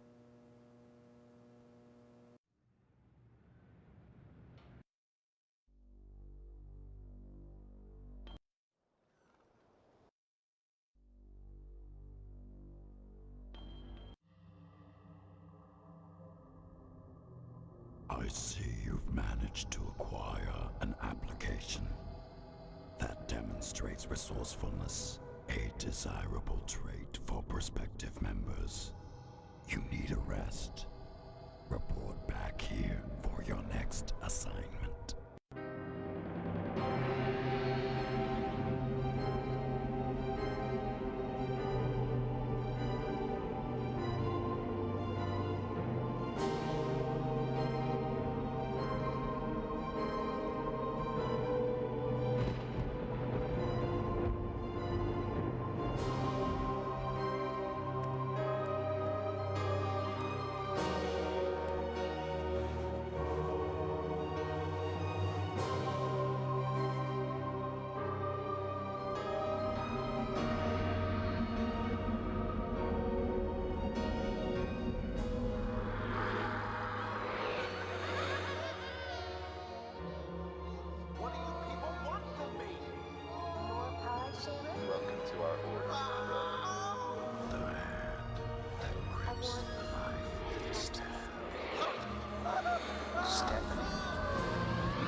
Leave me alone, will ya? This is the good part. I heard that someone said Karen, little Miss Perfect, gonna get famous. Gonna get a picture on a milk carton. Yeah, well, I heard that Karen was gone. So I went over to Miss Fitzgerald's house and asked if I could play with Karen. Her mom just stood there, you know, in the doorway, and cried and cried. And I just stood there, wondering how long it would take for her to stop. But she didn't. So I went inside and watched TV, 'cause they've got color, 'cause Edna has money, 'cause she runs the diner and all. And I sensed she was feeling vulnerable, so I asked her to fix me a peanut butter and jelly sandwich. And she did. Then I went into Karen's bedroom and looked around for stuff I could take, while Edna was in the bathroom with the water running. But all that there was girl stuff. So I came home. But it was fun while it lasted.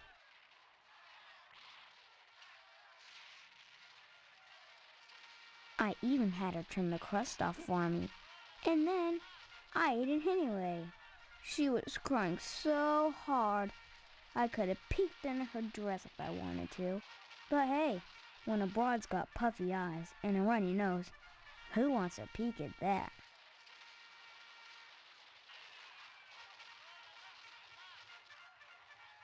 Good. Finally.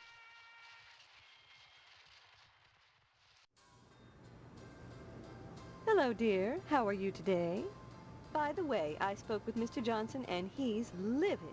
Seems someone scratched up his priceless tucker. If he finds out who, there'll be heck to pay. Edna's daughter Karen has disappeared. Karen was playing outside as Edna closed the diner, and that's the last anyone saw of her. I haven't the foggiest. But Steve, this isn't something you want to be concerned with. Trust me. You should be concentrating on joining the lodge, not some missing girl. Isn't a lost child everyone's concern? Then let everyone worry about it. This is nothing but a waste of time for you. If you spend your time in Harvest looking for Karen, you'll regret it. My time in Harvest? You talk like I'm a visitor, Mom. Don't be silly, dear. Don't forget to put the papers out for Jimmy. You know how he gets.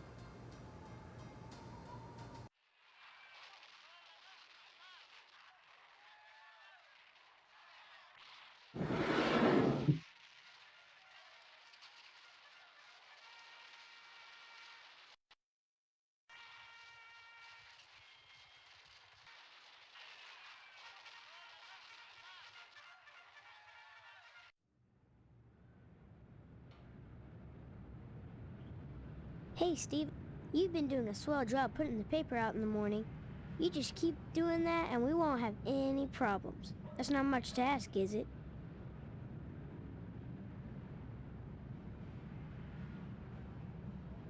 Where'd you get that? At Moynihan's mortuary. I don't want to talk about it. Why? Folks wonder why I keep picking up papers for free. Me without parents, and they wonder. I don't understand. I've seen what happens to guys without jobs and homes, Steve. I keep busy, and I don't go near that place. I won't say anymore.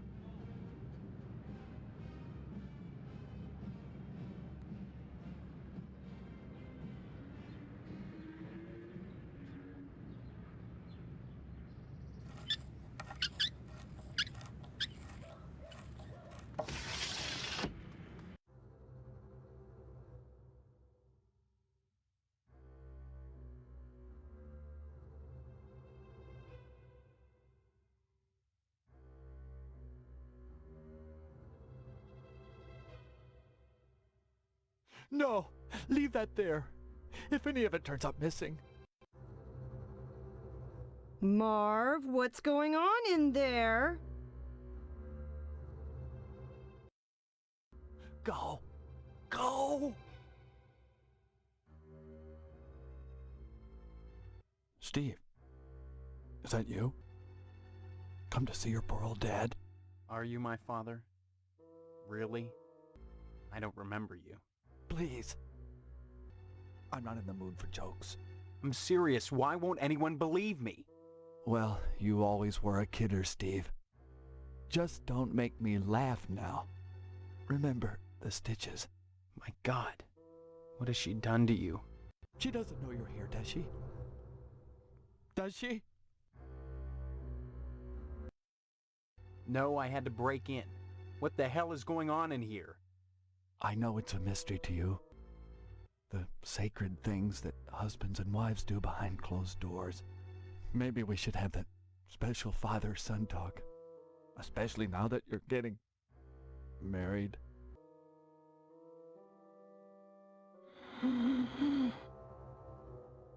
But listen. I can't talk very loud. It's the tracheotomy. When a man and a woman love each other very much, they go into a room alone and shut the door and bolt it with at least 3 locks and prop a chair under the doorknob so no one can get in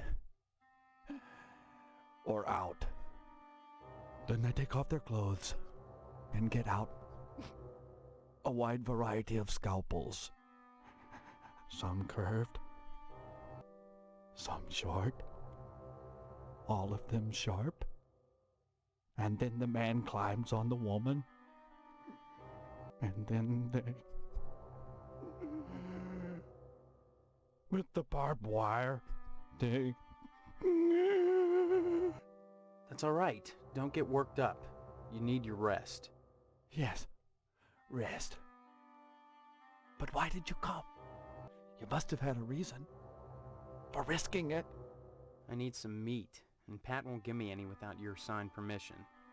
Good old dependable Pat. Here, son. Here's my signature. Take it to him, and you won't have any problem. Now go, son. Go quickly, before she comes back.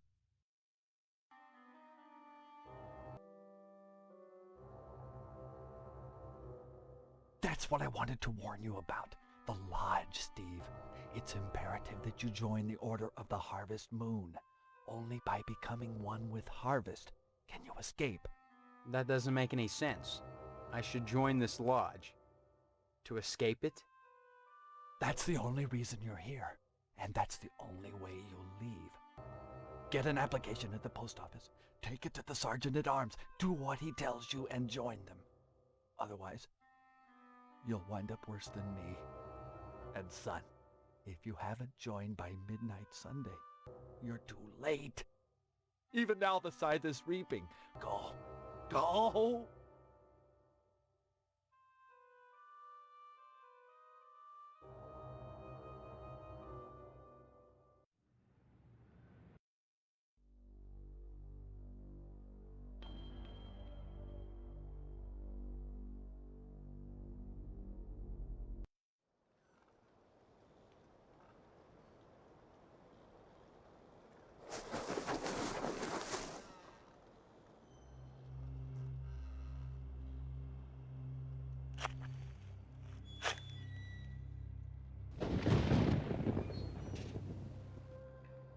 Thank God I found you. Are you all right, Karen? I want to go home. Could you take me to my mommy's store? Or to the policeman? Can you tell me who did this to you?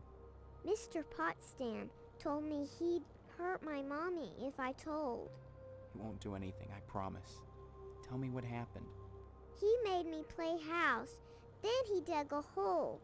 Please, I just want to go home now. Please. Can you tell me your address, honey? I don't know. Just take me to the store or the policeman. Please. Mommy said to go to the policeman if I got lost. And I'm lost. Bye-bye.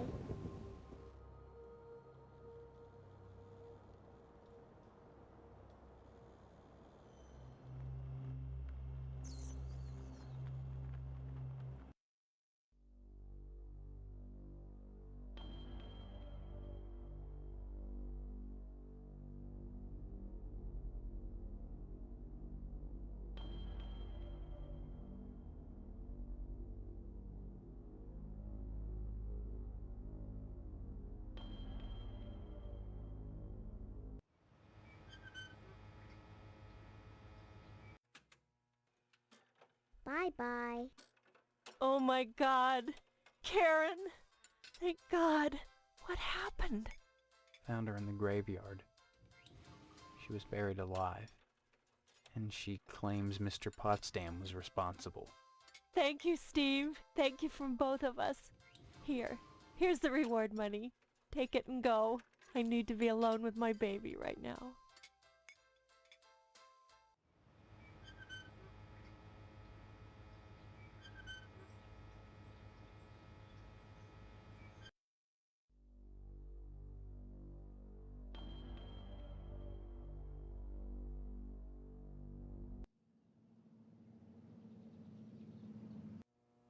Hello, Steve. Let me introduce myself. I'm Sheriff Dwayne, and this here is Loomis. Pleasure, I reckon.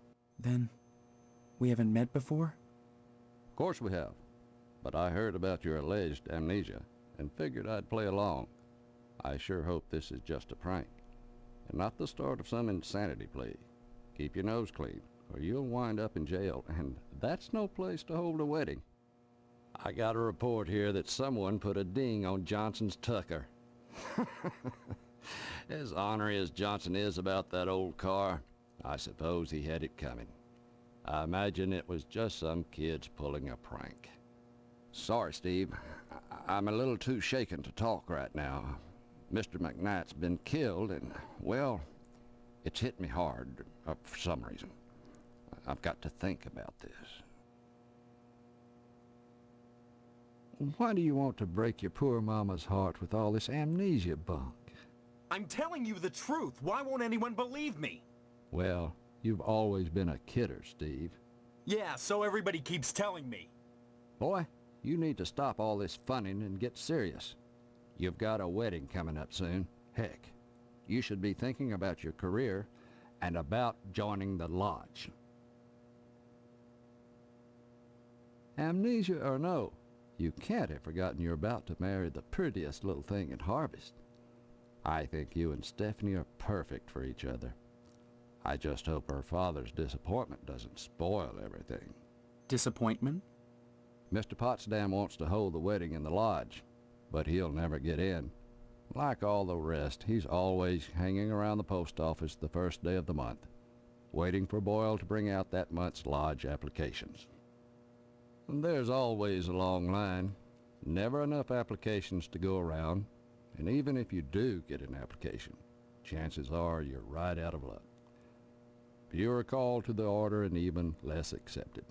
And Potsdam, well, they've turned him down so many times, unless he does something radical, he'll never get in. Crime-wise, nothing much has happened in Harvest since the newspaper fire. Oh, sure, every week or so we get the odd transient dropping dead, but other than that, it gets pretty slow around here. Sure, you remember. The Sentinel building burned down about 6 months ago. That's what I'm telling you, Sheriff. I don't remember anything. Why won't you believe I have amnesia? Well, you've always been a kidder, Steve. Anyway, the fireman said the fire was caused by arson. I never caught the perp, though. But we found the gas can that was used. Yes, sirree, Bob. It's in the evidence room. Loomis, that's classified. Darn it. How many times you gonna have to tell me to keep my mouth shut, I wonder? Sorry, boss. You've got the gas can in the evidence room? Did you dust it for prints? You've been watching too much TV, Steve. Heck, who can make out all those curvy lines anyhow? No, it's sitting in there gathering dust, clean as the day we found it. Just in case I ever need a spare gas can. That case is closed, Steve.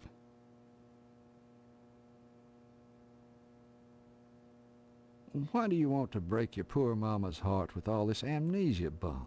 I'm telling you. I don't mind telling you. I'd never get anything done if not for the lodge's efforts. To join the Order of the Harvest Moon is the highest dream of everyone in Harvest.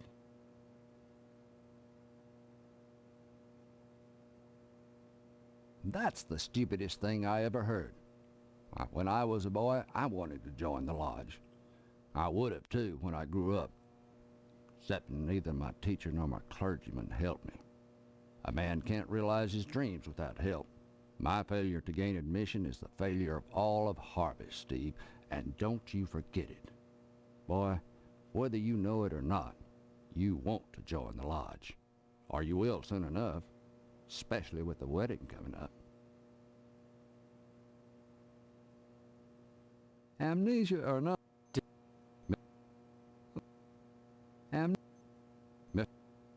there's stop on.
Steve, it's so good to see you again.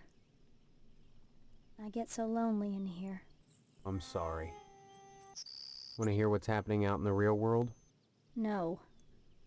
I'd rather forget about Harvest for a while. Come here.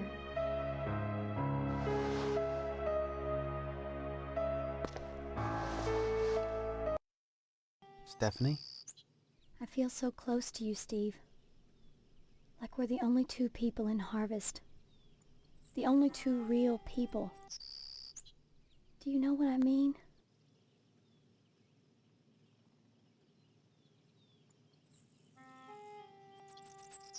I need to feel something again. This sense I have that I've known you.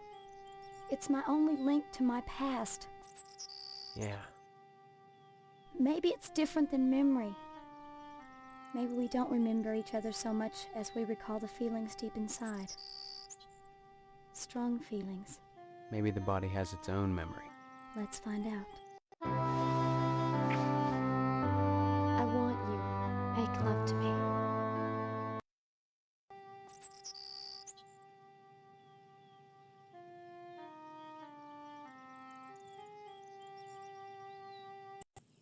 Then take me, now.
I'm glad to see you.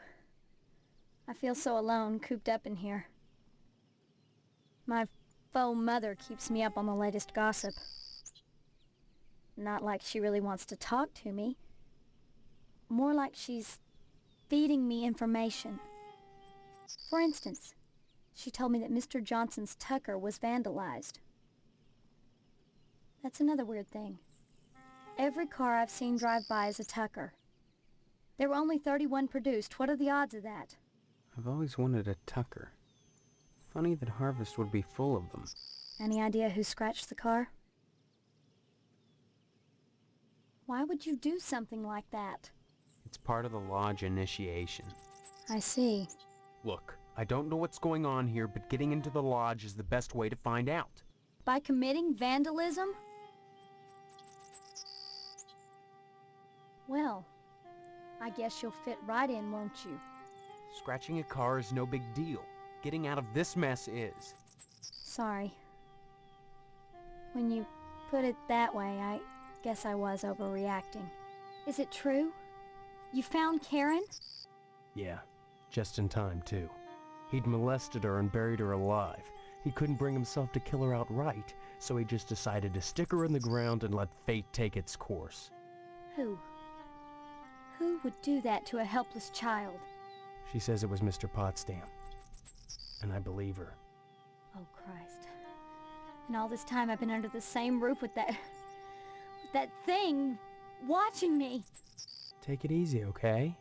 So, at least they'll be coming to take him away, won't they? Come back. I'm glad to see you.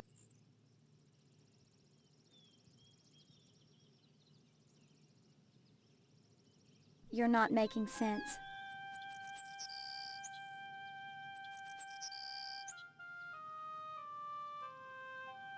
You're not making... Come back.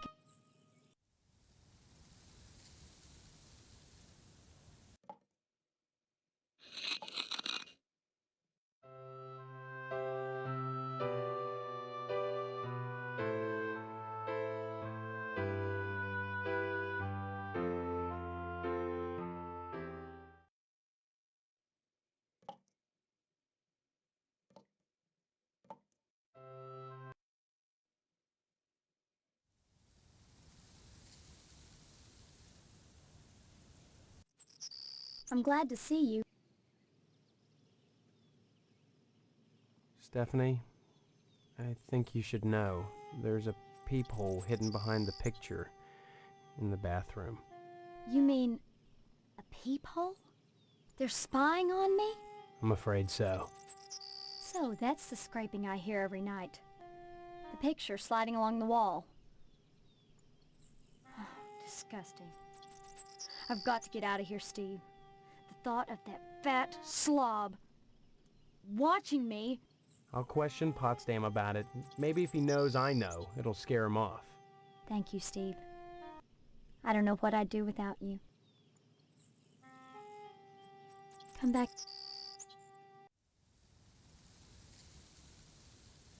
Did you say hello to your father for me? It's very important. Tell him.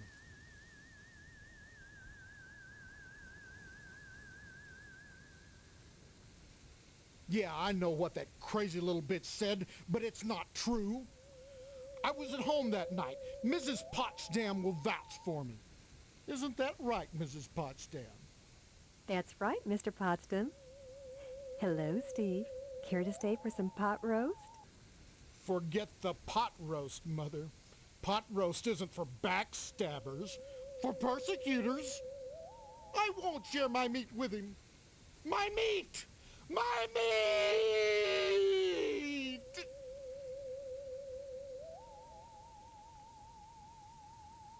It's the truth. That's why. And I think you'd better be going, young man, before I call your mother and tell on you. Someone went and scraped up Johnson's car? Can you imagine? He'd step in a bear trap and chew his own leg off rather than suffer a scratched Tucker. Serves the rich bastard right, if you ask me.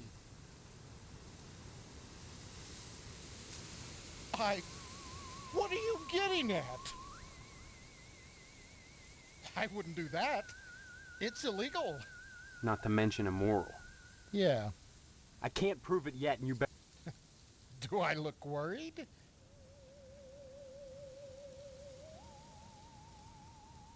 Beg pardon? You've got a peephole in the upstairs bathroom. It looks in on Stephanie's room. Well, I'll be darned.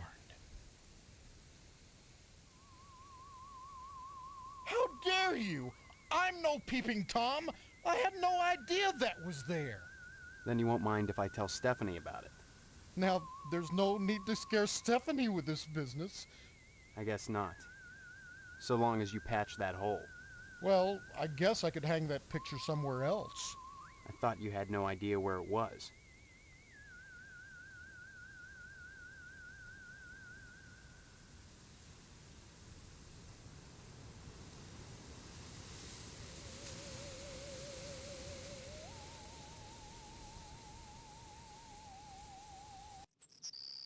I'm glad to see you.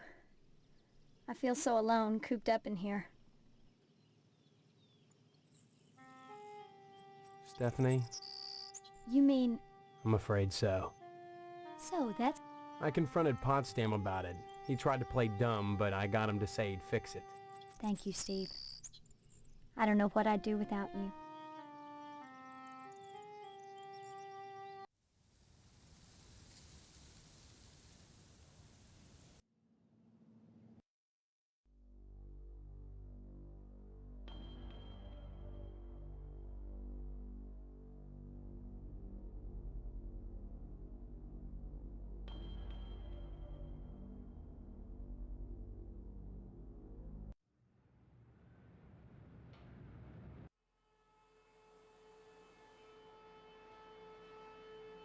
So, your father okayed the meet, huh? How's he doing?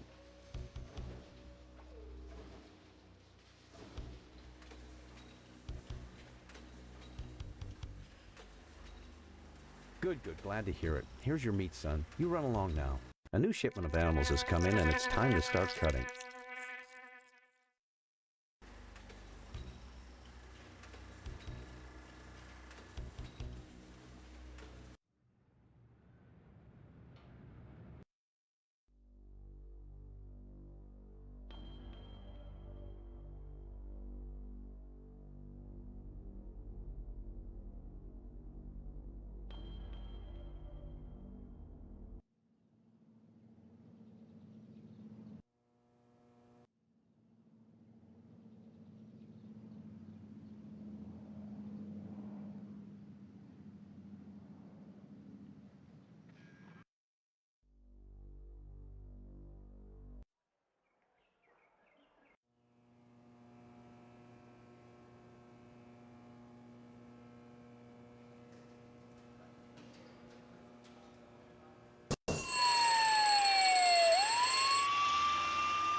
Jeez, what are you doing here? Just standing here, waiting to be drawn. You just hang out here? All the time? I'm not a person, Steve. I'm an object. You'd do well to remember that. A person is his job. Someday you'll understand that. And if you don't, it won't matter, because you'll be dead. Dead? Have you gotten your lodge application in yet?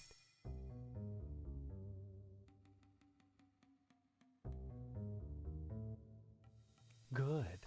You may survive yet. I guess you're here to steal the bolt.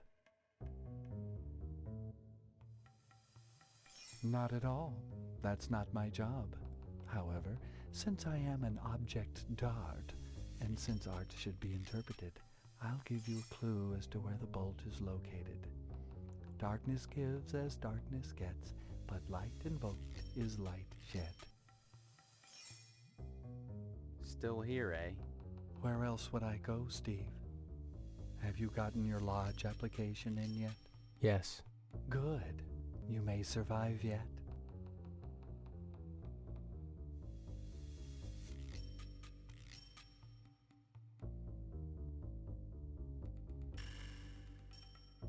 All right. Where? Good.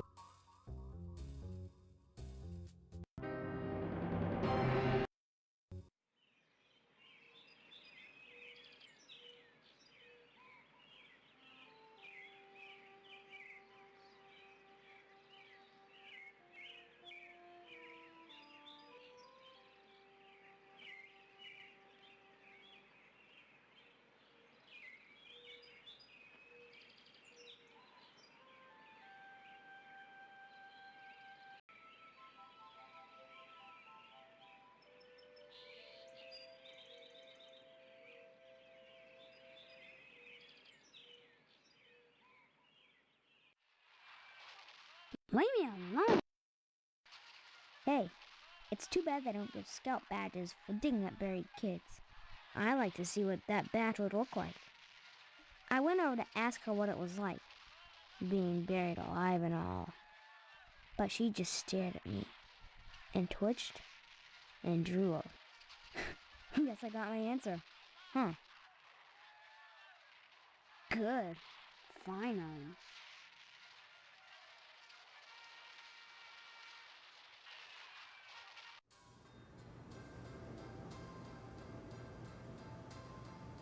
Hello, dear. How are you today? You know those firemen? The funny ones with the color sense? Looks like they misplaced a bolt of expensive fabric. Of course, each one of them suspects the other. Looks like a catfight is brewing. Congratulations, hero. You found Karen after all. You don't seem proud, Mother. I wonder why. I warned you not to waste time looking for her. Am I running out of time? The blood drive is coming soon. What does that have to do with anything? If you haven't joined the lodge by then, you'll find out. Still, I'm glad you found the poor baby. She says Mr. Potsdam was responsible for what happened to her. What a silly little girl. Shame on you! Imagine accusing your future father-in-law of a thing like that. Is that how a range rider would behave? I don't think so.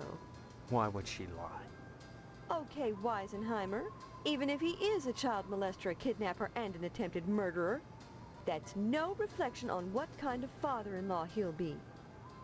I just can't wait for the wedding. Can you? Don't forget to... Hello, dear. Don't...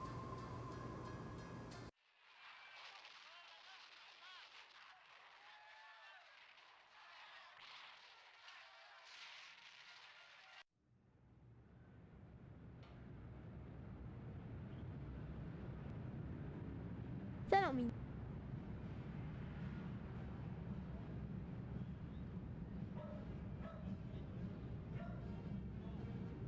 Hey, Steve. You've been doing a swell job putting the paper out in the morning. See you later.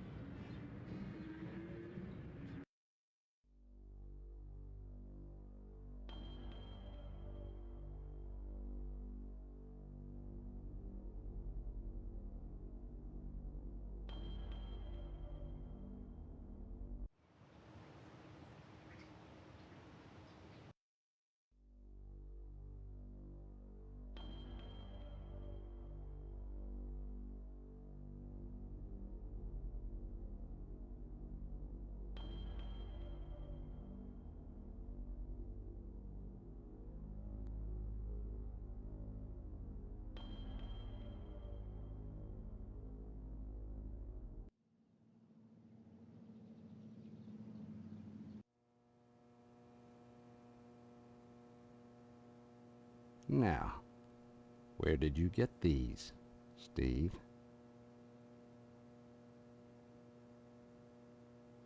That's a felony, boy.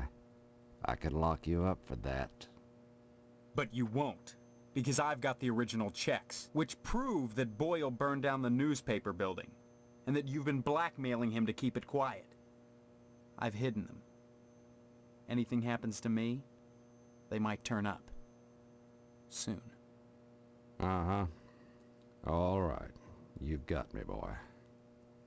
Tell you what, and give you one of Sheriff Dwayne's custom deluxe get-out-of-jail-free cards. That is, if I catch you doing something, I'll look the other way. Once. That's the deal. How about it? All right.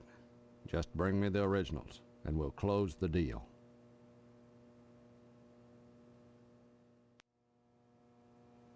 Well, look at this. Fresh from the safe down at WHAR. I guess you killed McKnight to get this, huh?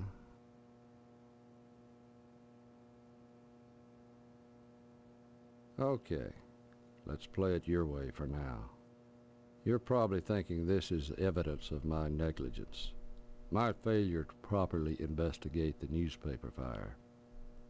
Maybe even complicity, since the newspaper and the TV station were rivals. And you figure to blackmail me with this?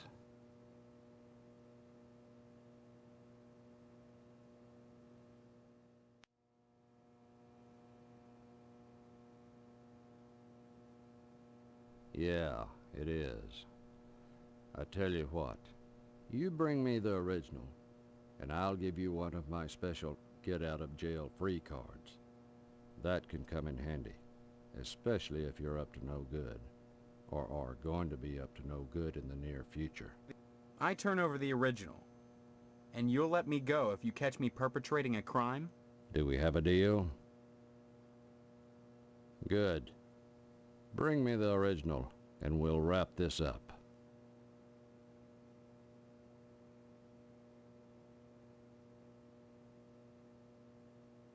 Brought back the original ownership papers, eh?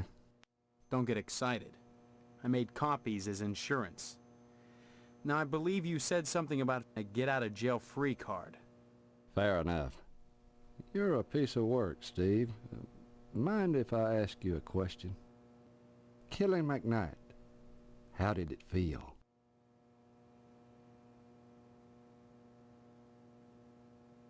Did you look into his eyes when he crossed over? I love doing that. I've seen it all. But in the end, it's always you looking into nothing. A nothing you put there. Son, you might ought to think about a career in law enforcement. After you get into the lodge, of course.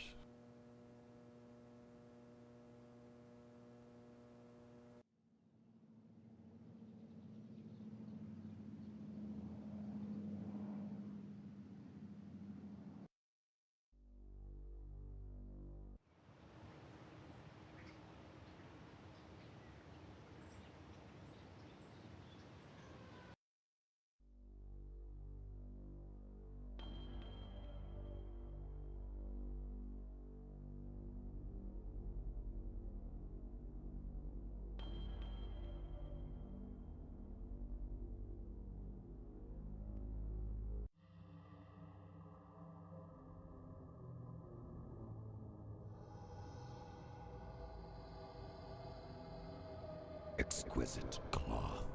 Its loss should trigger quite a bit of dissension amongst our gallant firefighters.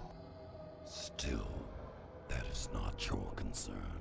Your next assignment is to break into the tonsorial establishment of Mr. Pastorelli and abscond with his prized barber's pole.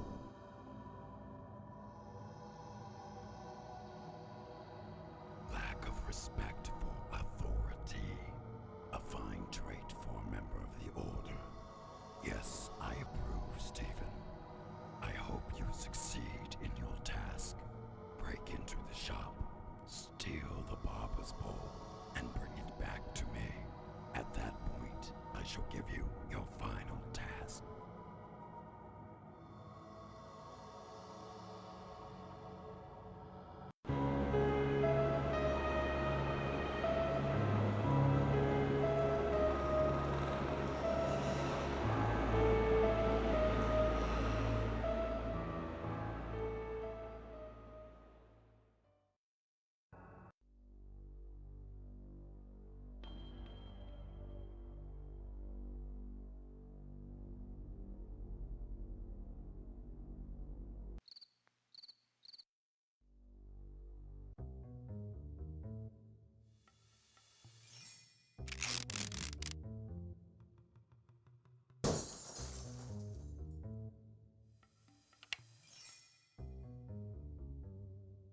Yeah.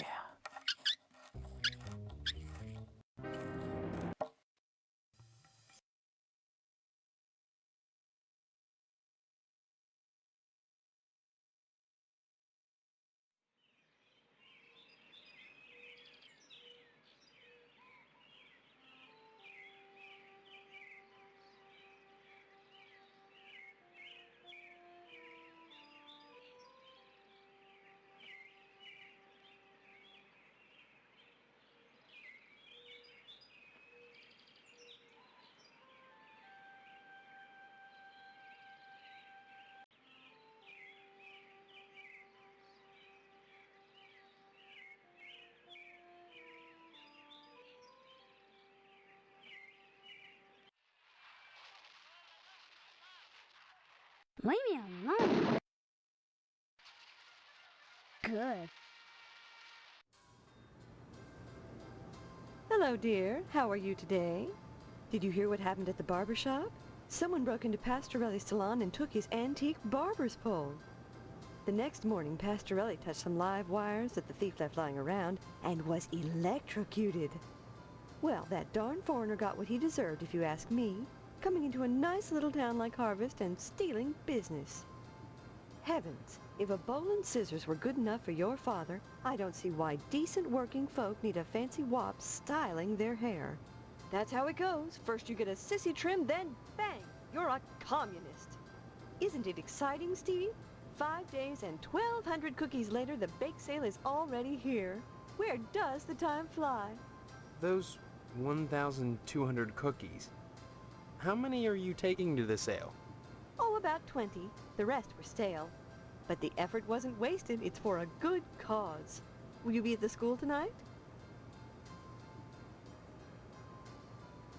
That's nice, dear. It's good to be open to new experiences.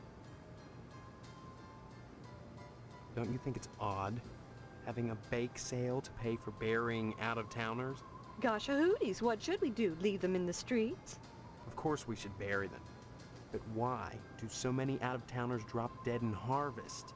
I have wondered about that, and I think it has something to do with the air. But there's nothing wrong with the air, it's perfectly clean.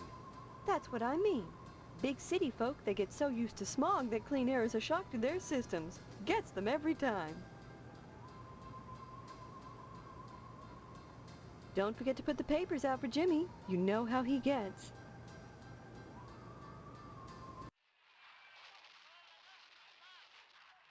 Leave me alone. Good.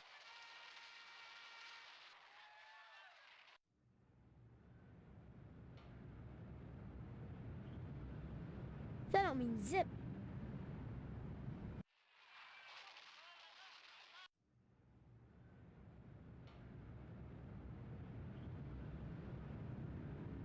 That don't mean...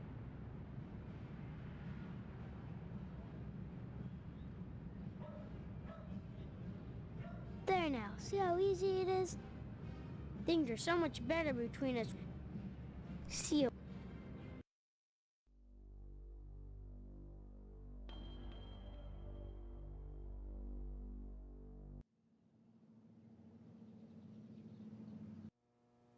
Boy, the way you keep pestering me, you'd think you were feeling guilty about something. Are you? I'm nowhere near solving the Tucker case, and now I have to deal with a bunch of firemen throwing a hissy fit over some stolen cloth. Can you imagine? What the heck is going on around here? Looks like we've got us a mini crime wave on our hands. Just got a report about another act of vandalism. Maybe related to the Tucker incident and the fire station robbery. Someone broke into Pastorelli's barbershop and took his pole.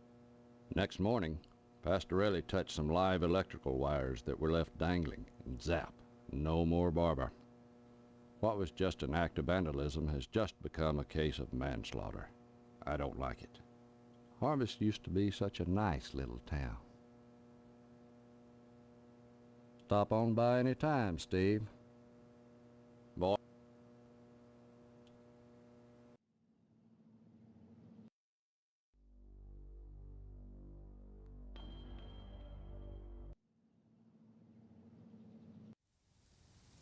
Did you say hello? Thank God for that, at least. You know, with a slaughterhouse full of meat in town, what kind of nutcase would steal a barber's pole? Oh well, Pastorelli won't need it where he is. God rest his soul. Those silly willies down at the fire station are just incensed about losing some decorating stuff. Some people. Yeah. Maybe they should be more concerned with fire and less with flame.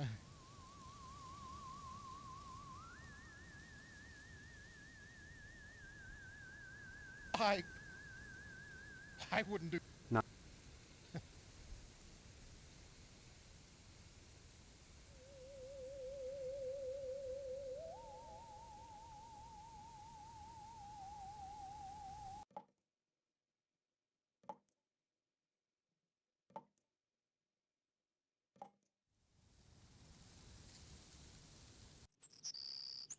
I'm glad to see you. I feel so alone, cooped up in here. I understand that bake sale is today. Yeah, you'd think it was the second coming the way everyone is acting around here. It's insane. The maniacal attention paid to this bake sale. Like all the women in Harvest came from the same cookie cutter. It's unnatural. Unhealthy. Almost a parody of how things should be. And through my window at night, I see my mother throwing out whole batches of cookies, like an automaton getting rid of its surplus product. My so-called mother has been baking cookies all week, and then throwing them out. Better that than getting rid of us. Wait around long enough. I have a feeling they'll get to it. You know the firemen? Someone stole some fabric from them, and they're up in arms about it.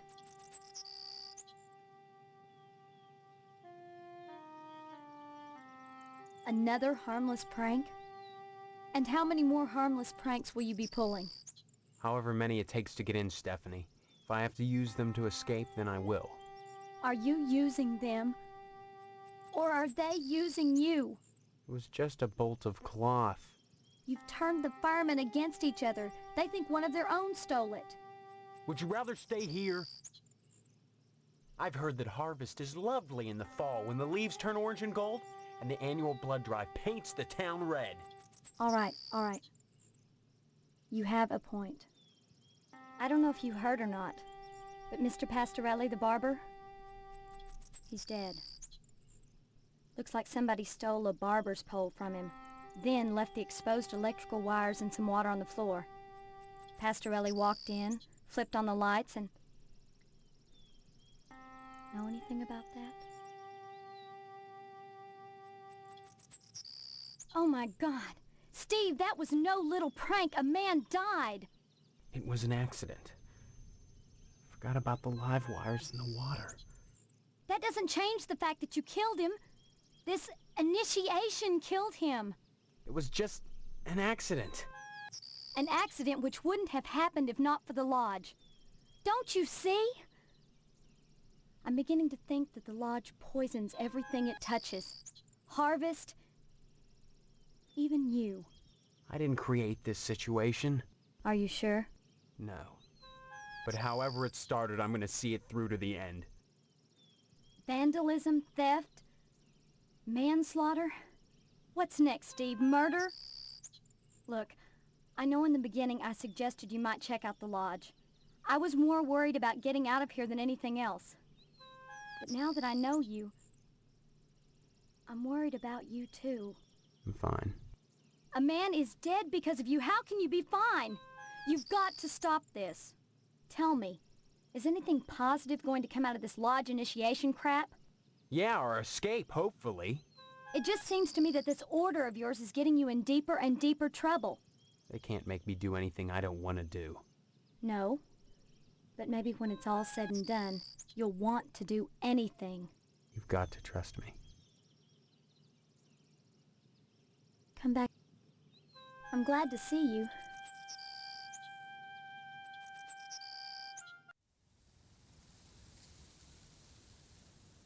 If it isn't...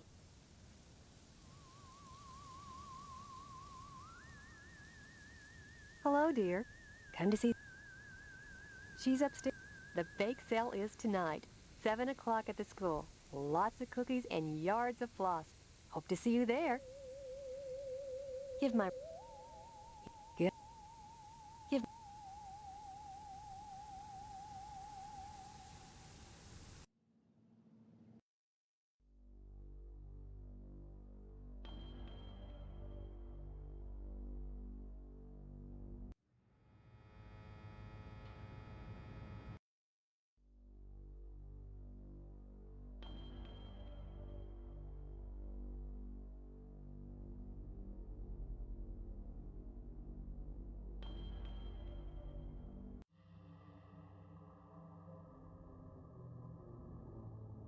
And here it is, the object Dodd, imported Venetian glass and Italian dreams.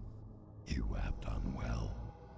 An unfortunate side effect that Pastorelli was electrocuted because you left live wires in a puddle on the floor. But as those with affectations of worldliness say, c'est la vie.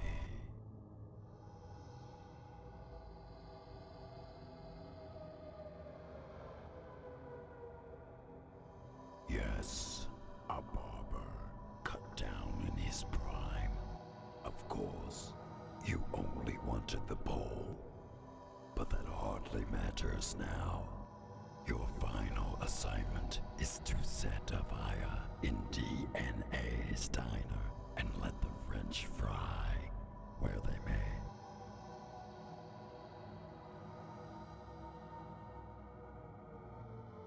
Yes, I suggest you succeed. Beyond that, you must find your own answers. Members of the Order must be resourceful and cunning. So must you be to become one with them. Tonight, the bake sale commences.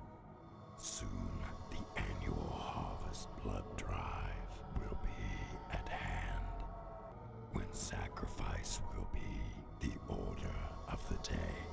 Your time in harvest grows short.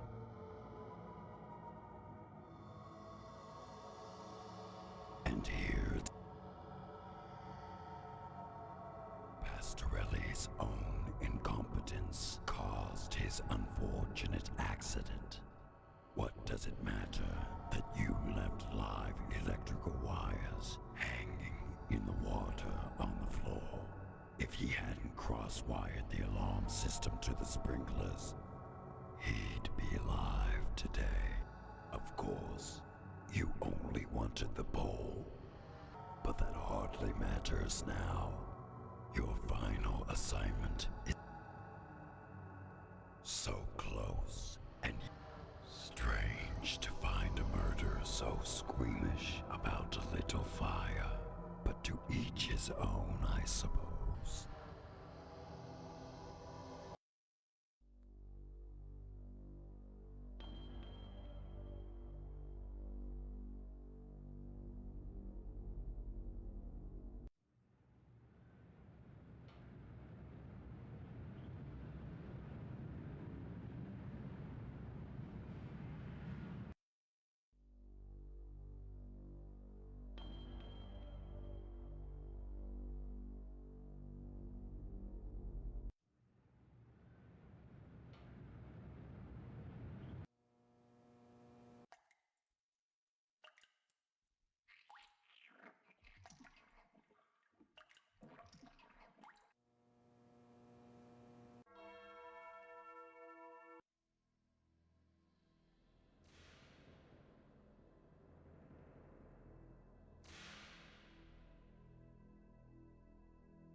Young man, we really have nothing to say to each other.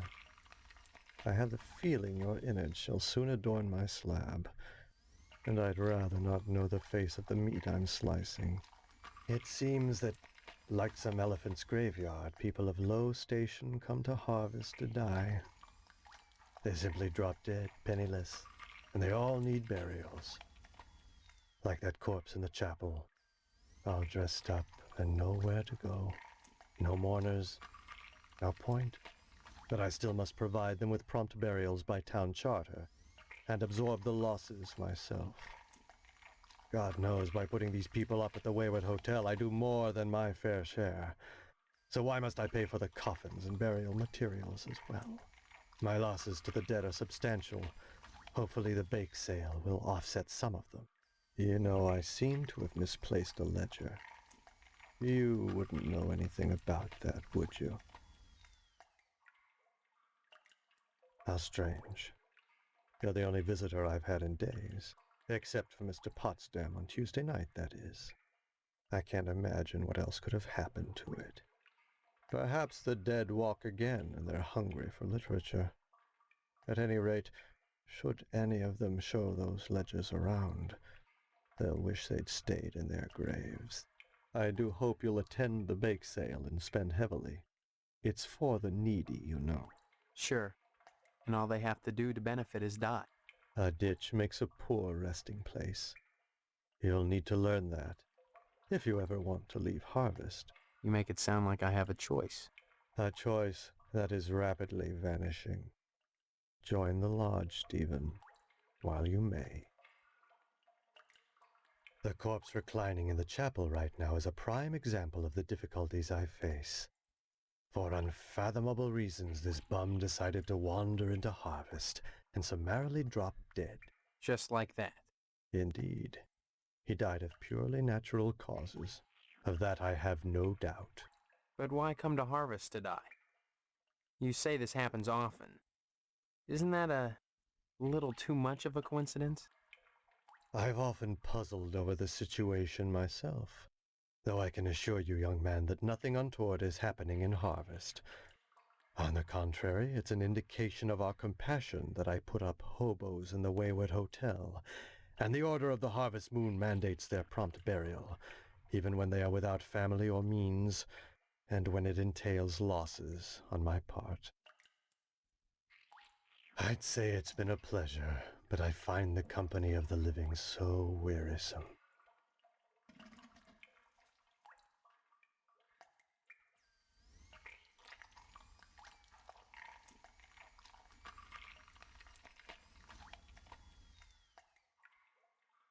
Ah, you've taken up photography, I see.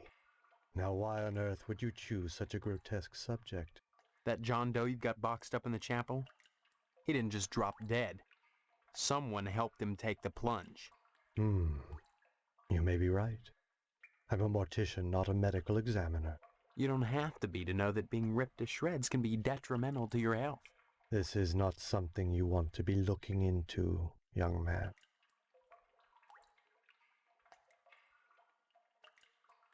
That's what we all want. What game are you people playing?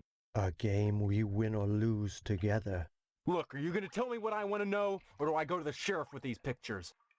That would be a grave mistake, I assure you. I've told you all I can. My losses have been substantial of late, so I can't offer you money.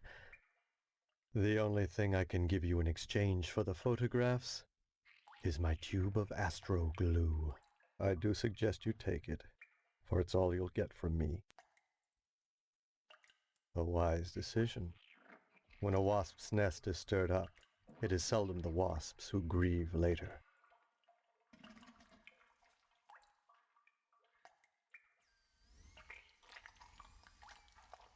Young, I'd say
What a good boy you are. Have a cookie. Mercy, what a terrible thing to say. Isn't it, ladies? Yes, terrible. Hello. Why, I never. Isn't that right, ladies? Yes, never. Hello, Steve. So nice to see you. Derelicts and bums who wander into town who don't have enough money for a decent burial. They deserve to be buried. It's the Christian thing to do. That's awful nice of you. But why do so many derelicts and bums die in Harvest? Don't be such a wise apple, Steve.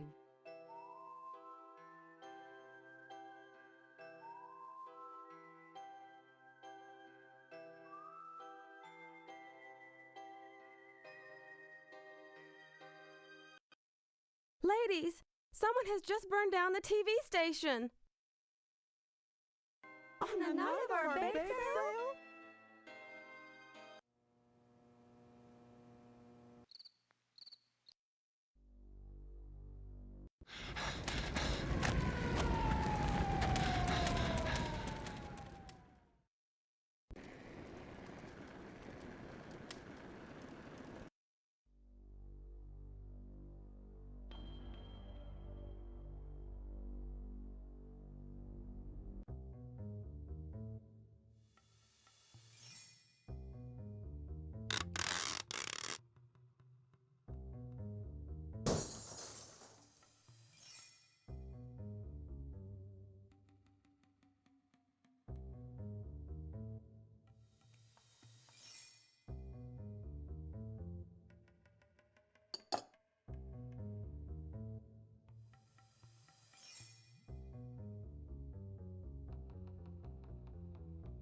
Yeah.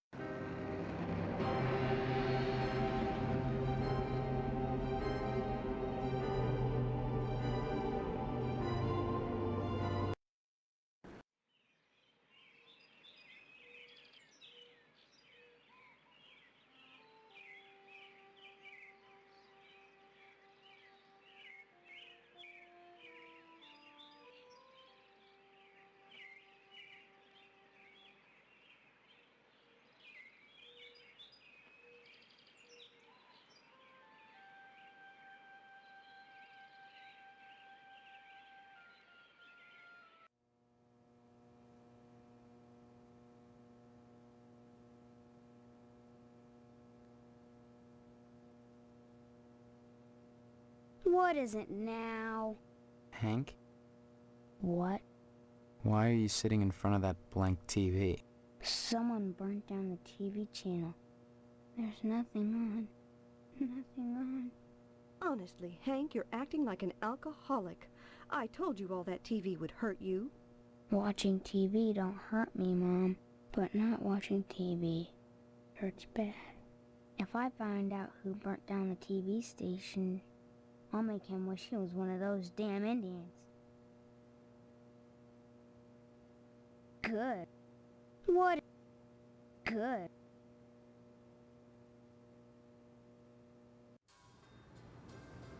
Hello, dear. How are you today?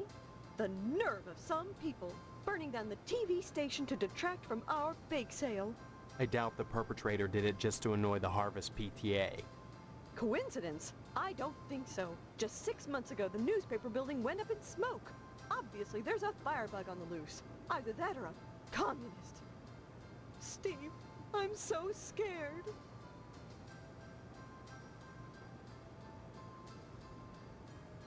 Now that the bake sale's over, I just don't know how I'll fill my time. Oh, I feel so useless. My goodness. What's wrong with her? My goodness.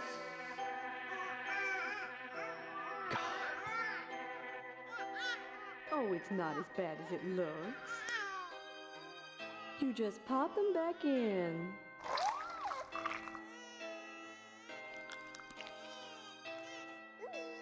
See? As good as new. That tarantula she ate must have had wasp eggs in it. Don't you think we should get her to a doctor? What for? She's got her mother. How silly I was, feeling useless just because there are no more cookies to bake. I can still rear my brood. This is a sign, Steve. I have a purpose again. Glad to see you're feeling better. Mind, that fire still burns my britches. First the newspaper building, then DNA's diner, then WHAR. I sense a pattern.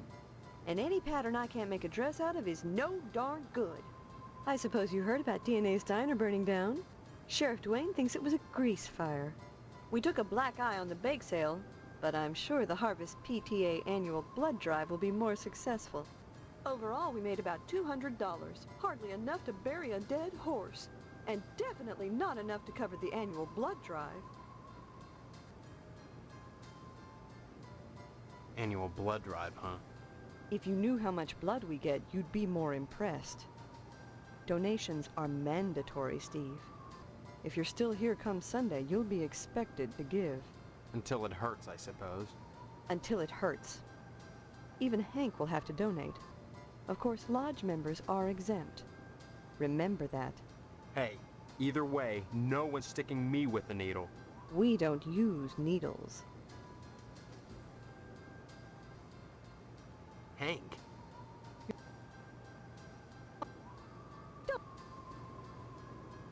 Don't.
Say, can you spare a dime for a buckaroo who's down on his luck? The whole shebang just went up in flames, and I'm looking to mosey on to greener pastures, where the sunset's always golden, and there's always another savage to kill.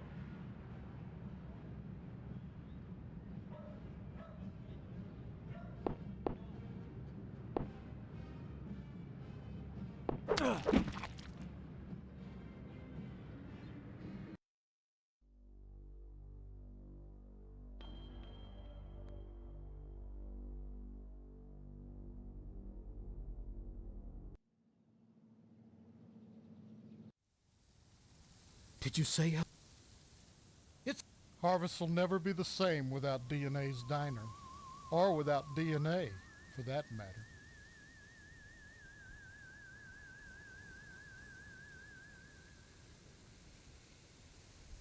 Why not go upstairs and Sorry, Steve.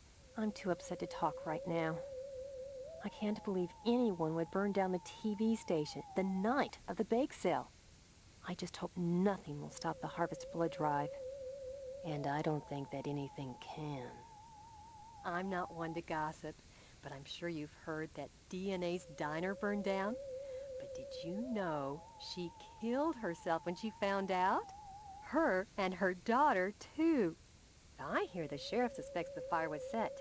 If you ask me, whoever burned down the diner is a murderer, just the same as if he'd blown Edna's brains out personally. Not at all. She wouldn't have killed herself if not for the fire. No, all in all, someone murdered her. And I hope he's happy. Give my regards to your parents.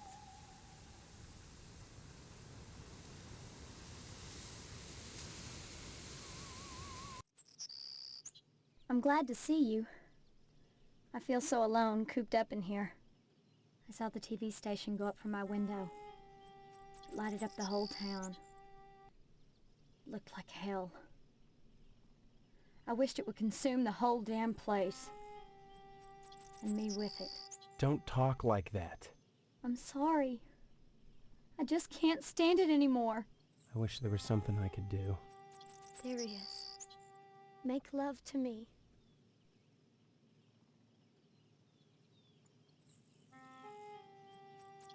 Do it to me.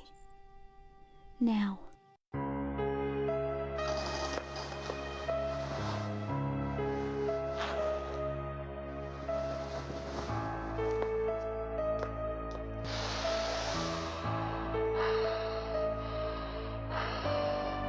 All we had to do was follow the damn train, CJ.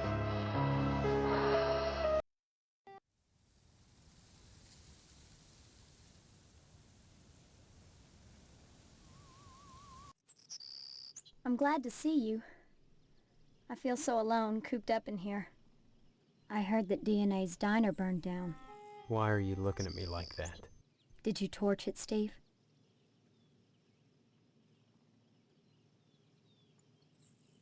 Jesus. Edna hung herself. And her daughter, too.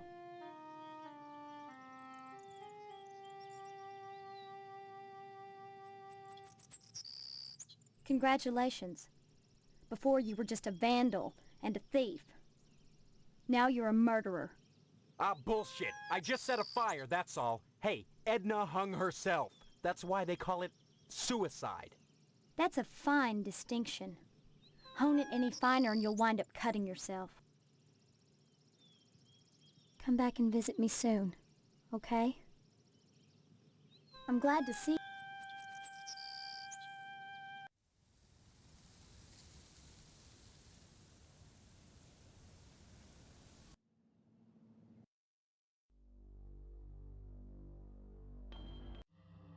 DNA's diner is no more, as is Edna herself. She hung herself as soon as she realized what had happened to her beloved establishment. A true entrepreneur and a credit to her nation.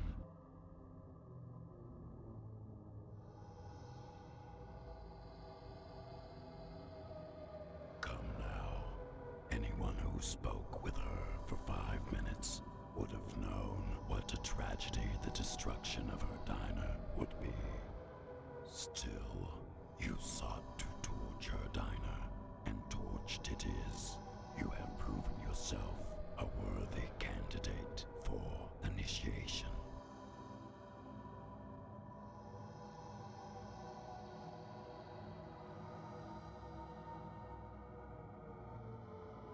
This was only a trial to determine your worthiness for testing. Your initiation into the mysteries of the harvest will soon begin. In the meantime, be patient. Protocols must be observed before initiation may commence. How I recognize the sign? You will know when you receive the invitation. Bring it here, and your initiation shall begin.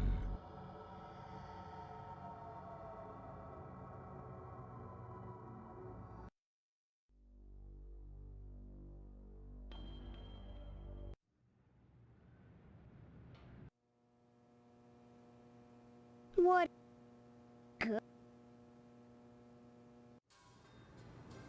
Hello, dear. How are you today? Oh, dear, I just heard what happened to Stephanie. What do you mean? What happened to her? You haven't heard? Well, young man, you march right over there this instant. She's your fiancée, after all.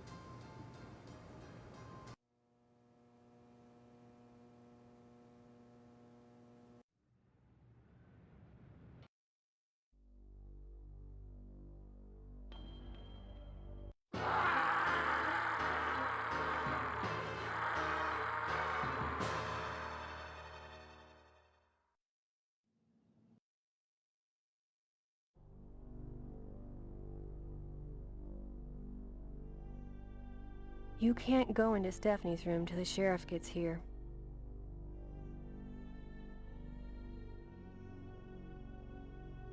I couldn't say. It's so embarrassing. Feel free to help yourself to refreshments till the sheriff arrives. You can't... He's upstairs, outside Stephanie's room, waiting for the sheriff. Why not go up and chat with him? I'm fixing something for Dwayne. And there's dental floss in the medicine cabinet.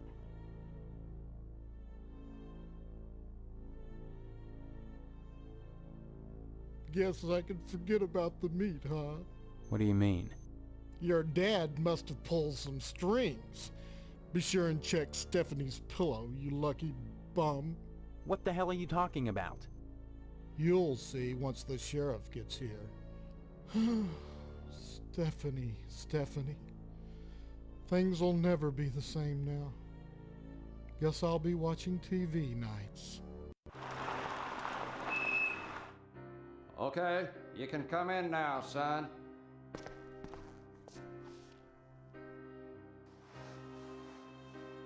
My God. Is that what I think it is?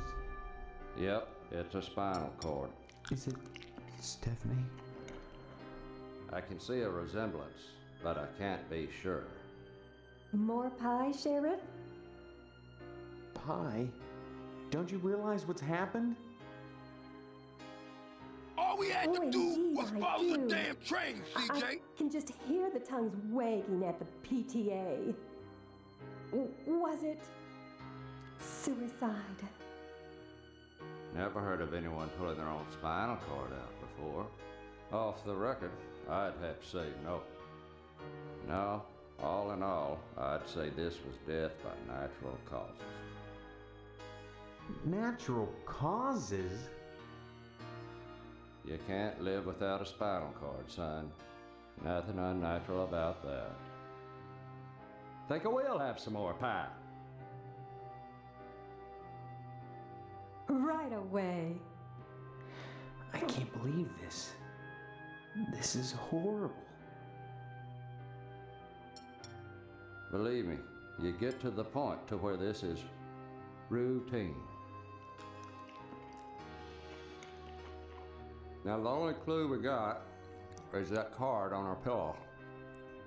Take a look at it.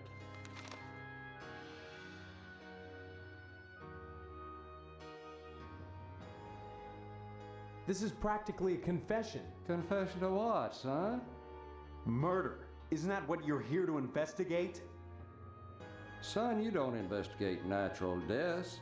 No point. Then I'll get to the bottom of this myself.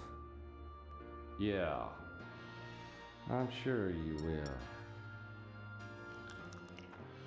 More pie, Sheriff? Don't mind if I do.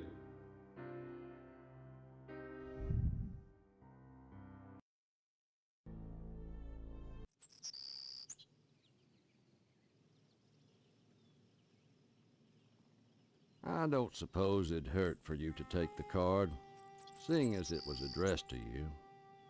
Shucks, I'm sorry I had to read it in the first place, but that's my job. Say, I wonder if there's more pie. Hello, Steve. Have some pie? No, Steve. We're going to put her in the crypt. Keeping bodies in the house is just not sanitary. Can't allow you to take her remains, boy. What kind of sicko are you, anyway? Can't allow you to...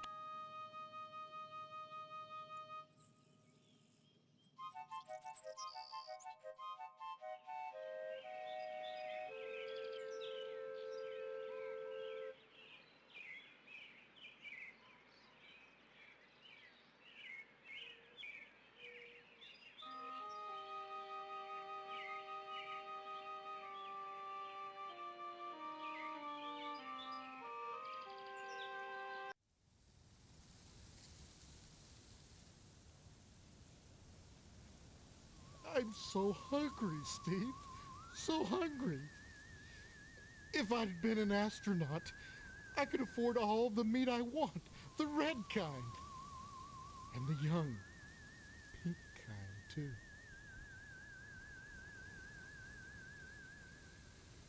I wouldn't do... Not the... Yeah. I can't prove it.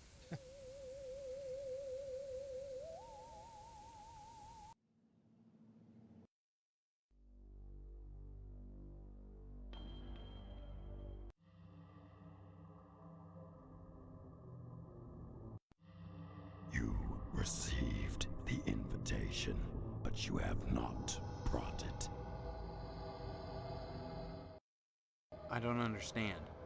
The invitation was not the card, but the spinal cord. It must be presented to me ere I allow you to enter. I expect nothing. What must unfold will. You were provided an invitation. Bring me the skull and spinal cord if you would pass to the world beyond.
You have done well. Now let the initiation commence. As your mystagogue, it is requested and required that I turn over this sacred dagger to you to aid you in your quest.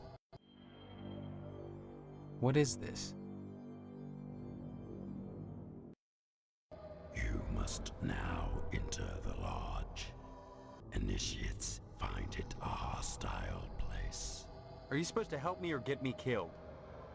I'm starting you on the path of initiation to a very special, very exclusive brotherhood. I am merely the administrator of a test. Whether you view me as an enemy or a friend depends depends on how well you're prepared to pass. This thing? You haven't said what it is. It is a special weapon. Using it will be part of the initiation.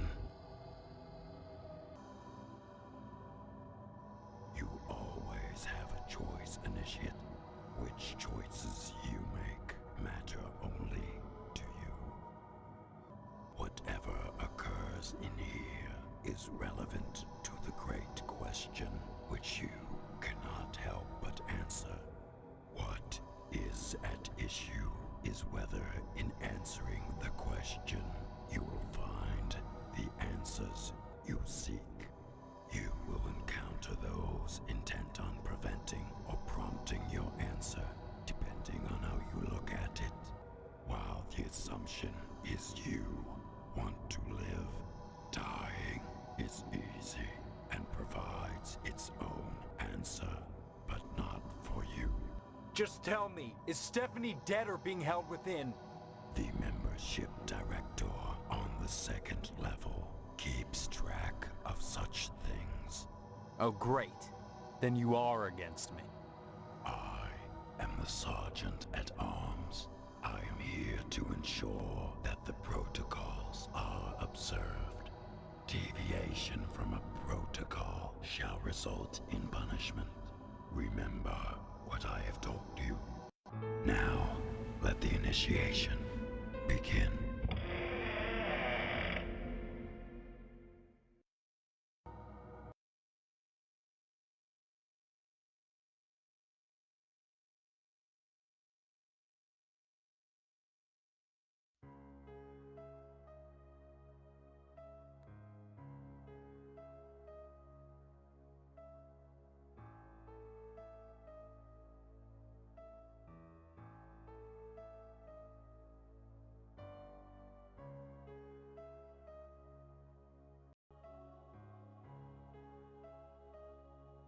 Ah, you're here. Excellent. You'll find them through that door. Excuse me? You are the exterminator, are you not? No. In that case, I'm afraid you'll have a hard time of it, sir. Recently, the lodge has become infested by pests. They need exterminating, or, to be blunt, sir, they need killing. And plenty.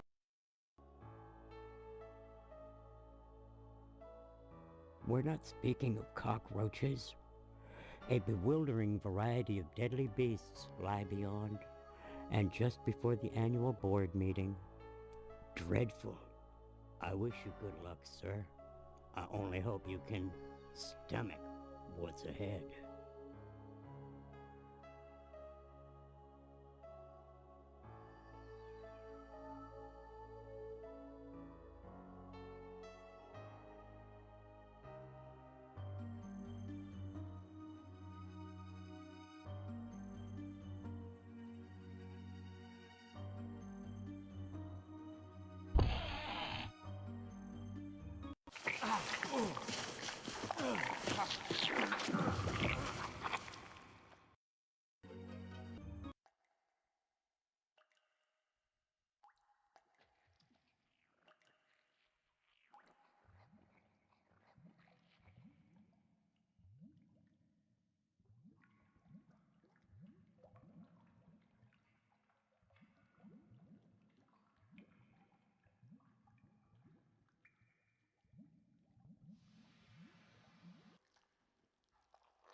This is a cloakroom, sir.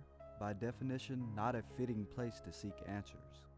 However, it's plain that the acid from your ordeal is eating away at your clothing and skin.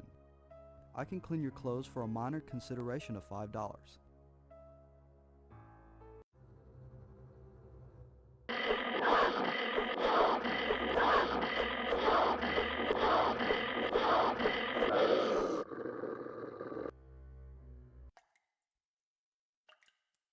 Well, I hope you're proud of yourself, killing my clientele.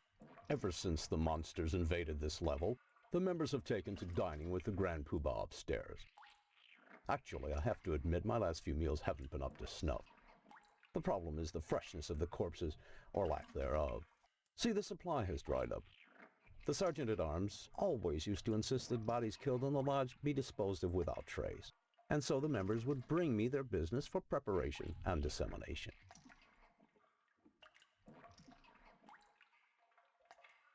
Sorry. You'd need to talk to the membership director up on 2. Can you tell me anything that might help me? Not really.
All right.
Okay.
Welcome to the Harvest Moon Art Gallery, sir. I'm the curator of this place. So delighted you could come. That it will, I'm afraid. Art often forces engagement, doesn't it? Lovely works, pastoral scenes, noble sculptures. These are easy on the eye and mind. But when confronted with a work of hideous form, you're forced to deal with it, even if only to dismiss it as trash. Sadly, the most extreme works are the hardest to dismiss.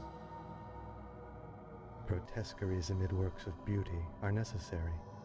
That should be taken for granted. Nevertheless, it's important that each individual determine his own sense of aesthetics. For that reason, I give you permission to obliterate that which forces you to linger too long in the gallery.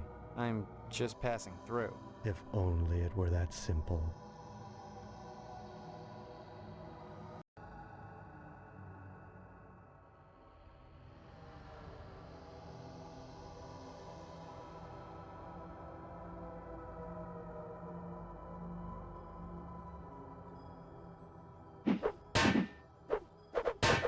All right.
Well,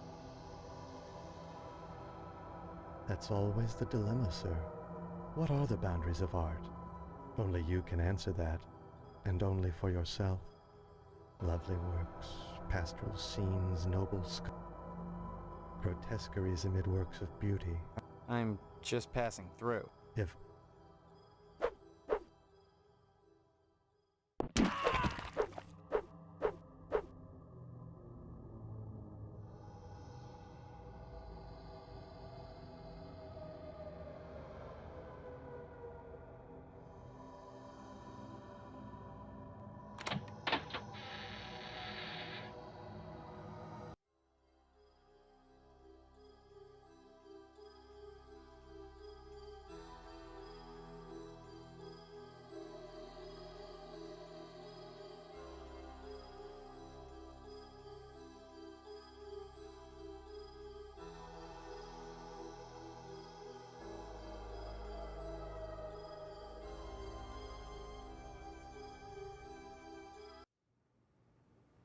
Can I help you?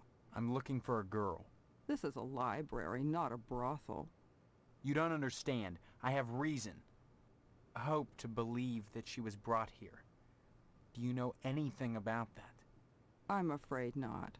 I tend to stay out of lodge affairs. I'm only in charge of the library, my good fellow. Well, if she is here, she's not been invited as a member. There are no female members of the order. To be sure, one or two have qualified throughout our history, but they're generally not of our caliber. I doubt there are any females in this building, at least none that are extant. I'm not a member. Women are kept here for the services they are able to render. Just as some jobs are beneath men, so too can certain services only be supplied by women. If she is here, you'll find her on the 3rd floor, which you'll have difficulty finding without my help. And you want something in return. I'll give you a clue as to how to get to the 3rd floor, but only if you'll retrieve an overdue book from one of our charter members, a Mr. Kane. Since he is so highly regarded among the Order, I'm loath to approach him on such an embarrassing matter. Therefore, bring me the book and I'll help you. How will I know which book? Oh, you'll know it. He's not an avid reader. Can I help you? I'm looking for a girl. This is a library, not a brothel. You don't understand. I have reason. Hope to believe that she was brought here. Do you know anything about that? I'm afraid not. Well, if she is here... Oh, I see. You're the new initiate. If she is here, you'll find her on the 3rd floor, which you'll have difficulty finding without my help. And how will I... Oh, you'll...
Let me see. Oh yes, the new initiate. I'm the Lodge Membership Director. What can I do for you?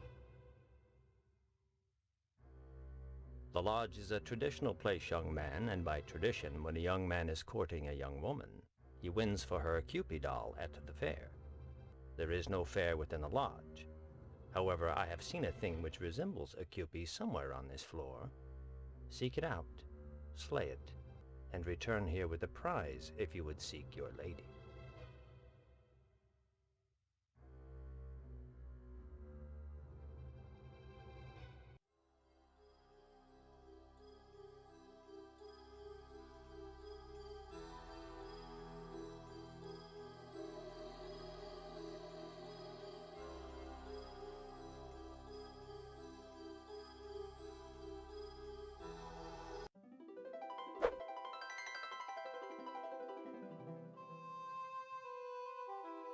Excuse me, you can't come in right now. I just mopped the floor.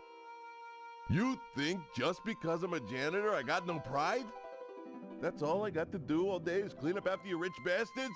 Take a hike before you get hurt. All right, buddy. You asked for it.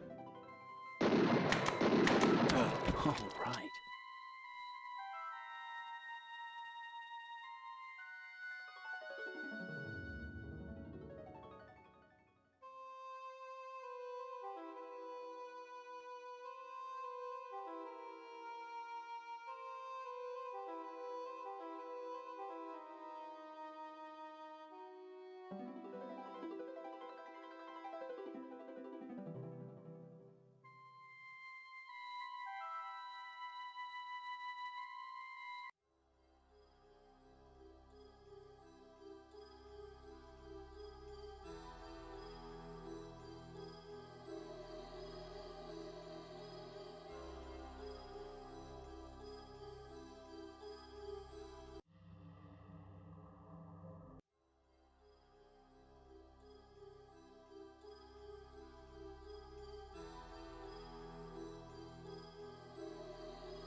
Ah, you've returned the book, I see.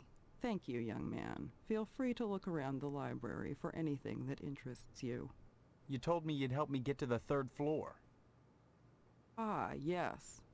You'll need a special key, which is in the keeping of our resident chess master. Here is your clue. Along with the positions of his pieces, the chess master holds the key to the 3rd level, always in his thoughts. That's the clue? The best that I can give you. I'll write it down for you so that you won't forget. If you don't find this key, I'm afraid you'll never make it any further. Good luck.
I am the chess master.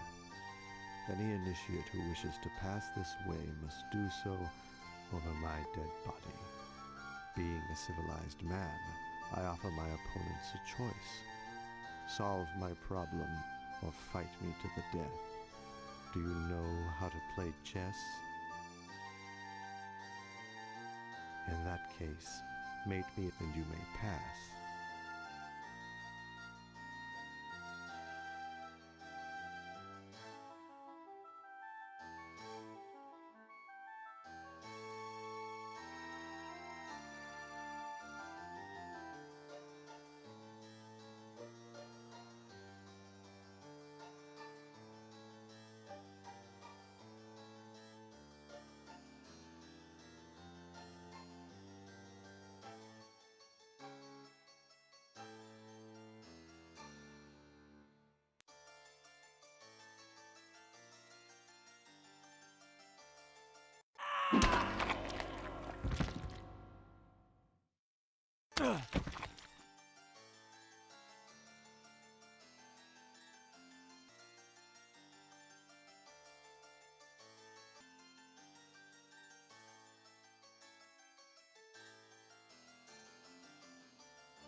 All right.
All right.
Fine work. You're obviously an earnest young man. You're in luck. A quick check of my records indicates that indeed a woman was brought into the lodge, although I neglected to get her name, since females are generally not considered for initiation. The young lady is currently being detained on the 3rd floor, in the Chapel of Love. Seek her there. Seek her there. And don't forget to bring her her prize. Little things mean so much.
This is the Temple of the Mystery of Abstinence.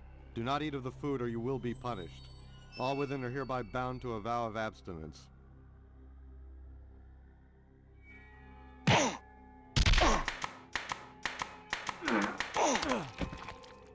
The central mystery is thus: those who advocate abstinence are those who possess the most.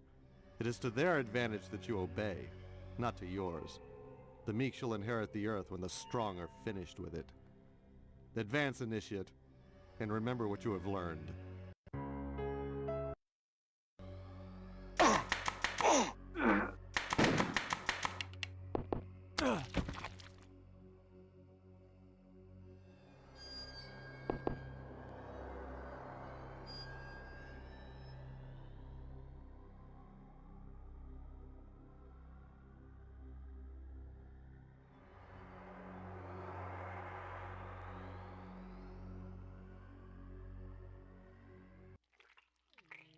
And some mothers complain that their children don't come to see them.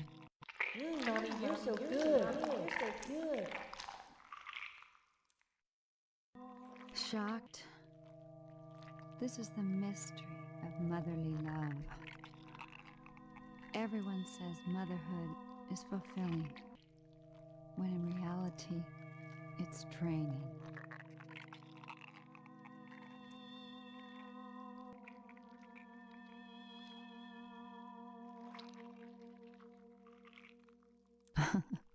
Oh, yes.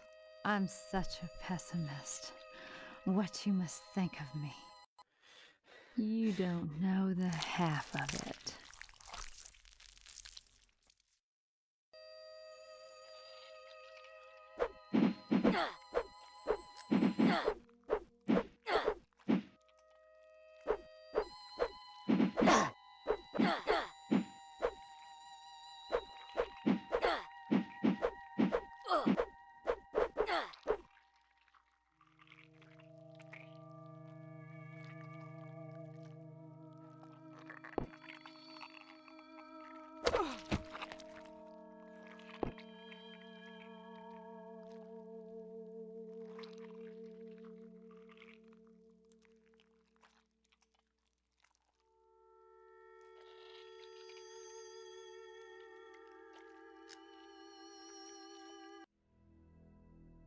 Welcome to the Temple of the Mystery of Religion.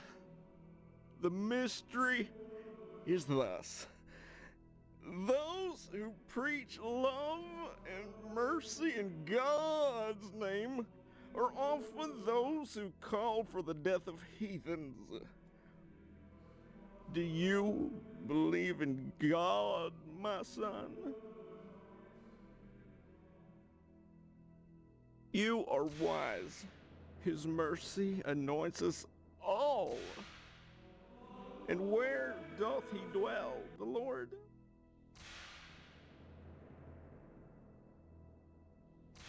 Indeed, any other response would be blasphemous. Answer me this, if the word be with you. Does the Lord bounce on a spring or frolic with the wombats?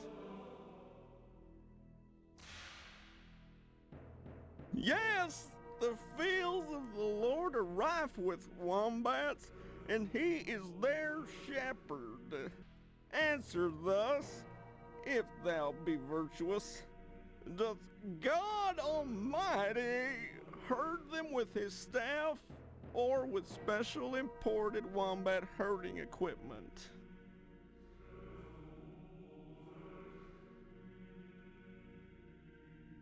Naturally, God, being almighty, hath no need to import anything his staff doth serve.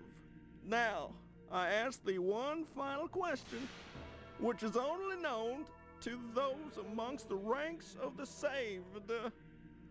Is God a jar of strawberry preserves, a size 12 sneaker, a foot-long hoagie, an all-expense-paid trip to Brazil, or a new car?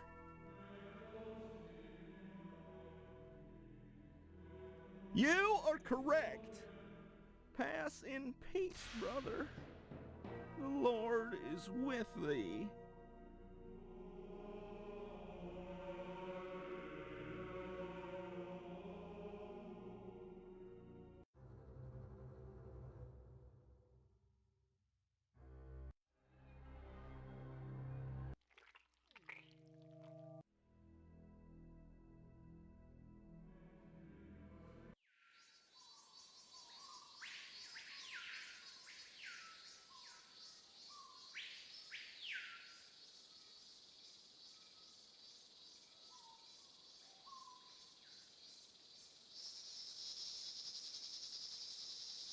Well, that didn't work.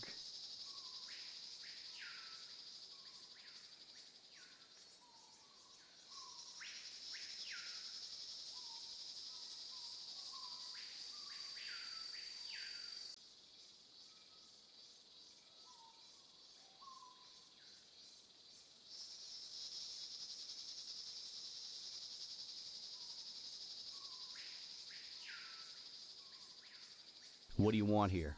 I'm just passing through. You think it's that simple, huh? Just passing through? Well, my family was just sitting around. And look where it got them. The temple of the mystery of morality. My country paid me to kill. And then when I came home, I was out of a job. They expected me to stop? Cold turkey? Is that what they wanted? A paycheck today, jail cell tomorrow? Am I a criminal or an entrepreneur? Hey, let's find out.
Welcome to the Temple of the Mystery of Flesh. Mr. Potsdam? The mystery is this. Sometimes you have to lose some meat to get some meat.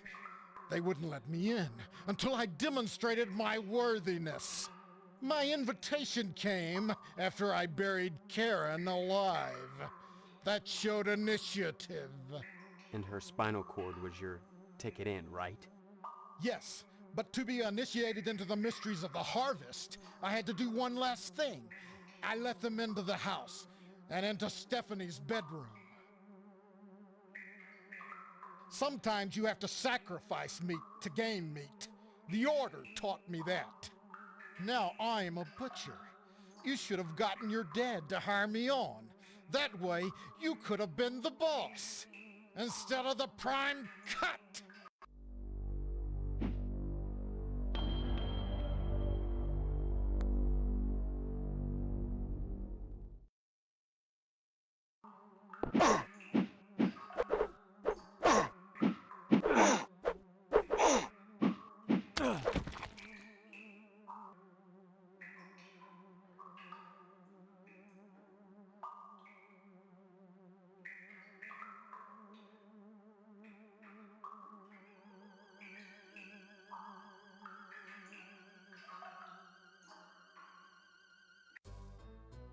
Hello, handsome. Looking for a good time at a reasonable price?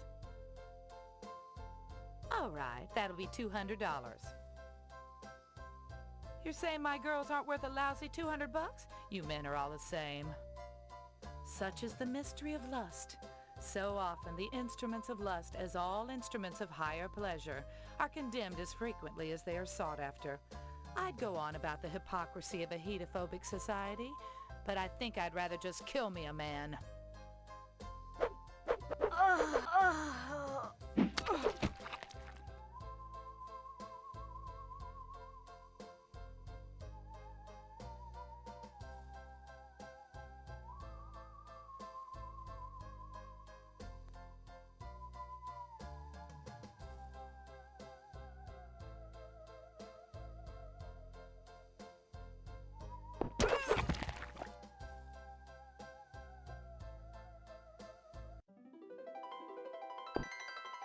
Welcome to the Temple of Beauty. And am I not beautiful, oh man? Look at my hair, black as a moonless night. Look into my eyes, deep pools of desire. Look at my complexion, pale white and glistening. And what else? And what else? And what else? Oh no, look at me. Do you see that? I'm fat, fat, fat!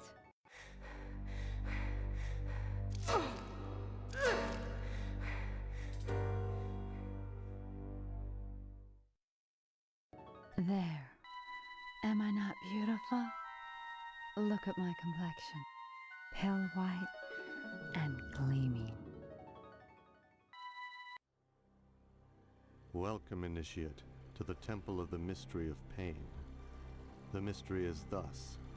The simple manipulation of nerves may break one man, and yet leave another unmoved. The physiology is the same. All nerves sing alike, yet the results differ. The question can only be answered by paradox. Although the body functions according to the tenets of science, the invocation of pain is an art. My implements are simple things, like a painter's brushes, from which beautiful complexities spring, different stories brought forth from different canvases, with the different application of a stroke. I invite you now to torture this man on the table, to explore this blessed mystery yourself. Otherwise, I'll have to teach you the lesson myself.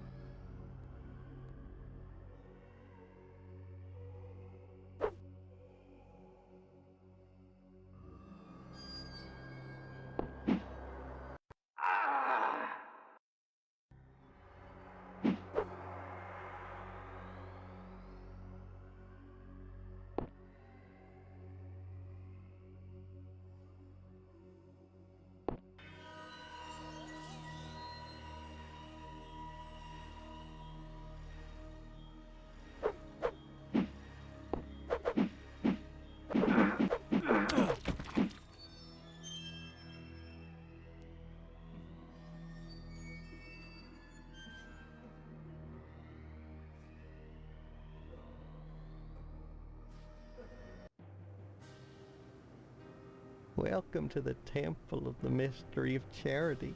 What mystery is there in charity, for God's sake? The mystery is thus. Any act of charity is an act of selfishness, for in any charitable exchange one must take from another, and one is always left the poorer.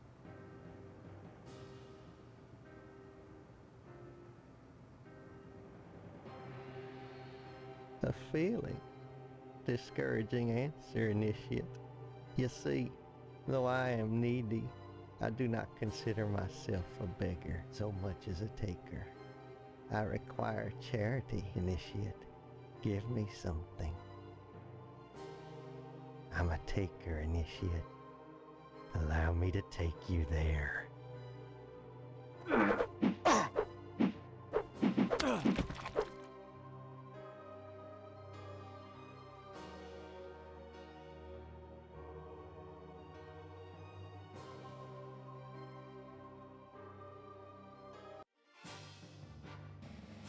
This is the Temple of the Mystery of Mercy. You're just in time for our little retirement ceremony. As part of your initiation, you'll be required to execute them. That's how old people are disposed of in the lodge, and each member is expected to do his share.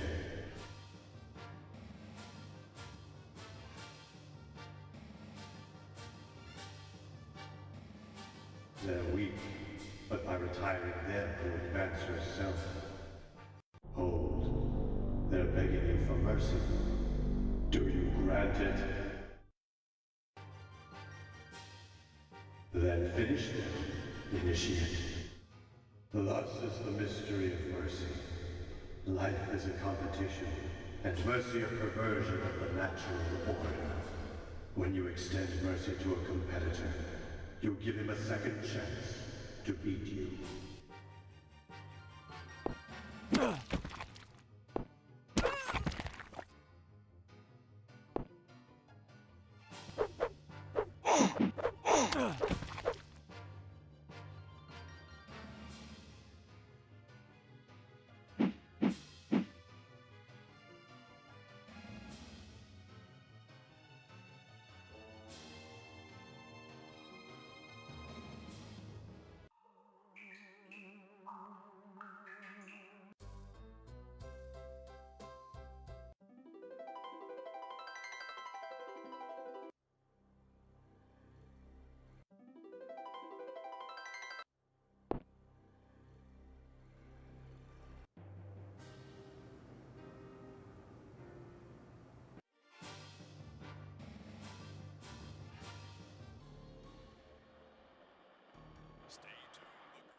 Welcome to the inner sanctum, big guy. Principal Harrell? Within the inner sanctum, you will address me as Vice Muck Harrell, second in command to the Grand Muckety Muck. He of the Fez and Buffalo Hem, the secret handshake, the funny passwords. Only fitting, given that my role has always been that of an educator, and Harvest is one big classroom. What do you mean? You'll have to kill me to find out what he means, big guy.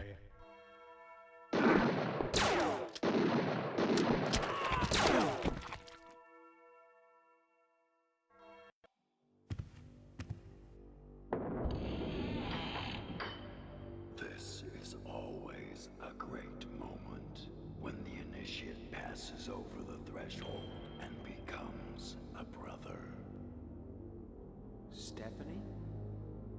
I believe you have something for her.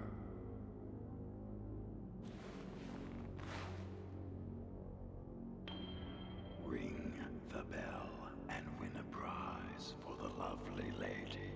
Or is it win the lovely lady as your prize? Enough games. Agreed.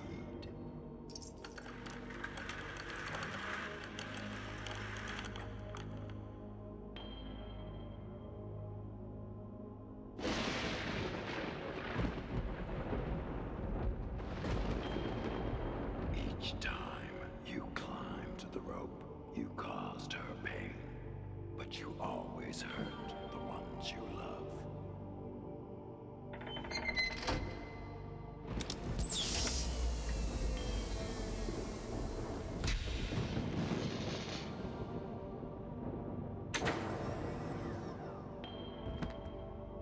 Is that all you require?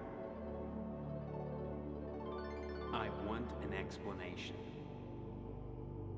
Of course you do. such things as monsters. And yet, you've killed monsters. Everything in Harvest is just slightly askew. This is because, as advanced as our technology is, we cannot make the sim any better than this. The subject's subconscious always warps it in unpredictable ways.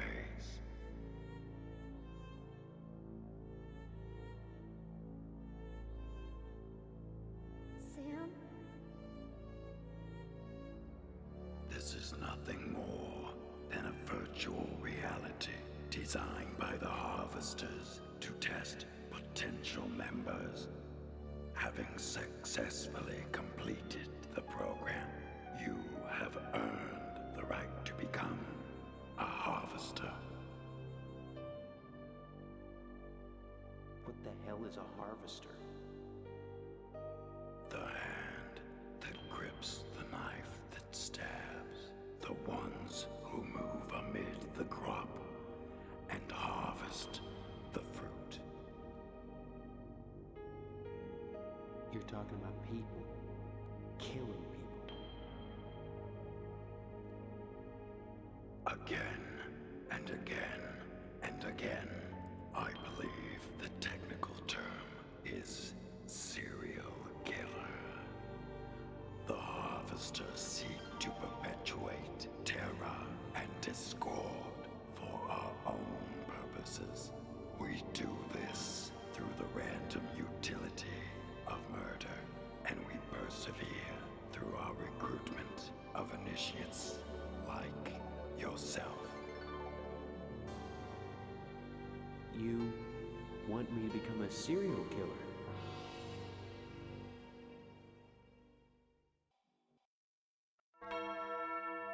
This entire reality has been engineered to break down your resistance, to desensitize you to violence. Now you may become a harvester and re-enter the real world, or stay in peace with young Stephanie and spend the rest of your life in the construct known as Harvest. What is the real world at this point? Right now, you are suspended in a sensory deprivation tank, wired to a VR deck. If you don't join us, we will terminate your life support, and you will be dead within minutes. Those last minutes, however, will seem like a lifetime lived in Harvest.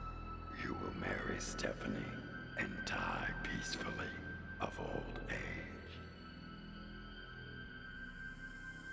You're presuming a lot. Aside from you, she is the only real person in Harvest, suspended in a tank, jacked in just as you are. I assume you'll want to spend time together. If I stay. Of course, having completed your ordeal, you may leave with her as you intended and enjoy your victory. If, on the other hand, you wish to join us, the cost of exiting the lodge is the same as the cost of entering the lodge. A skull and spinal cord.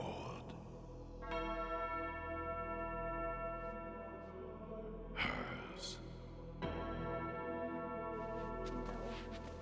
No. You couldn't kill me.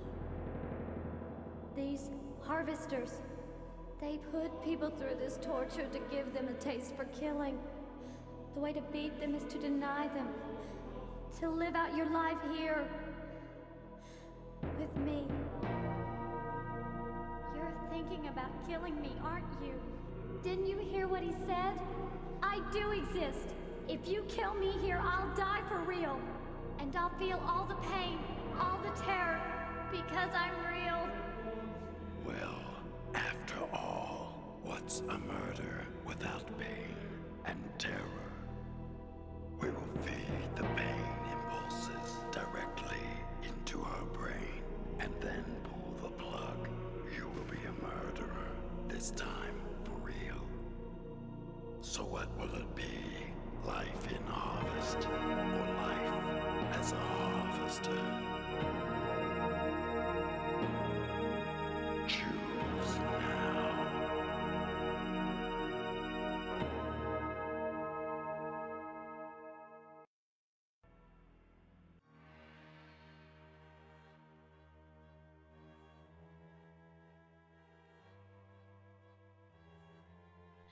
Please help me.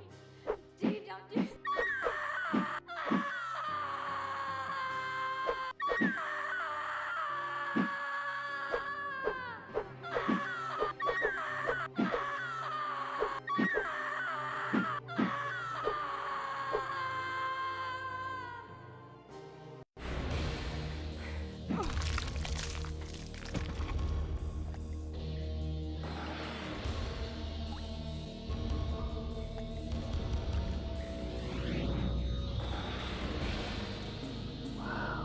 That was neat. Welcome to our order, brother.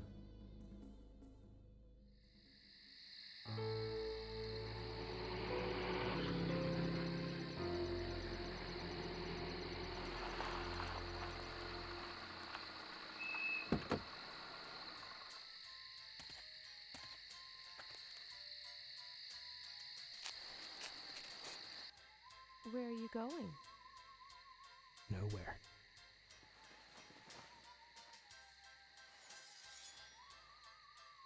Nowhere at all.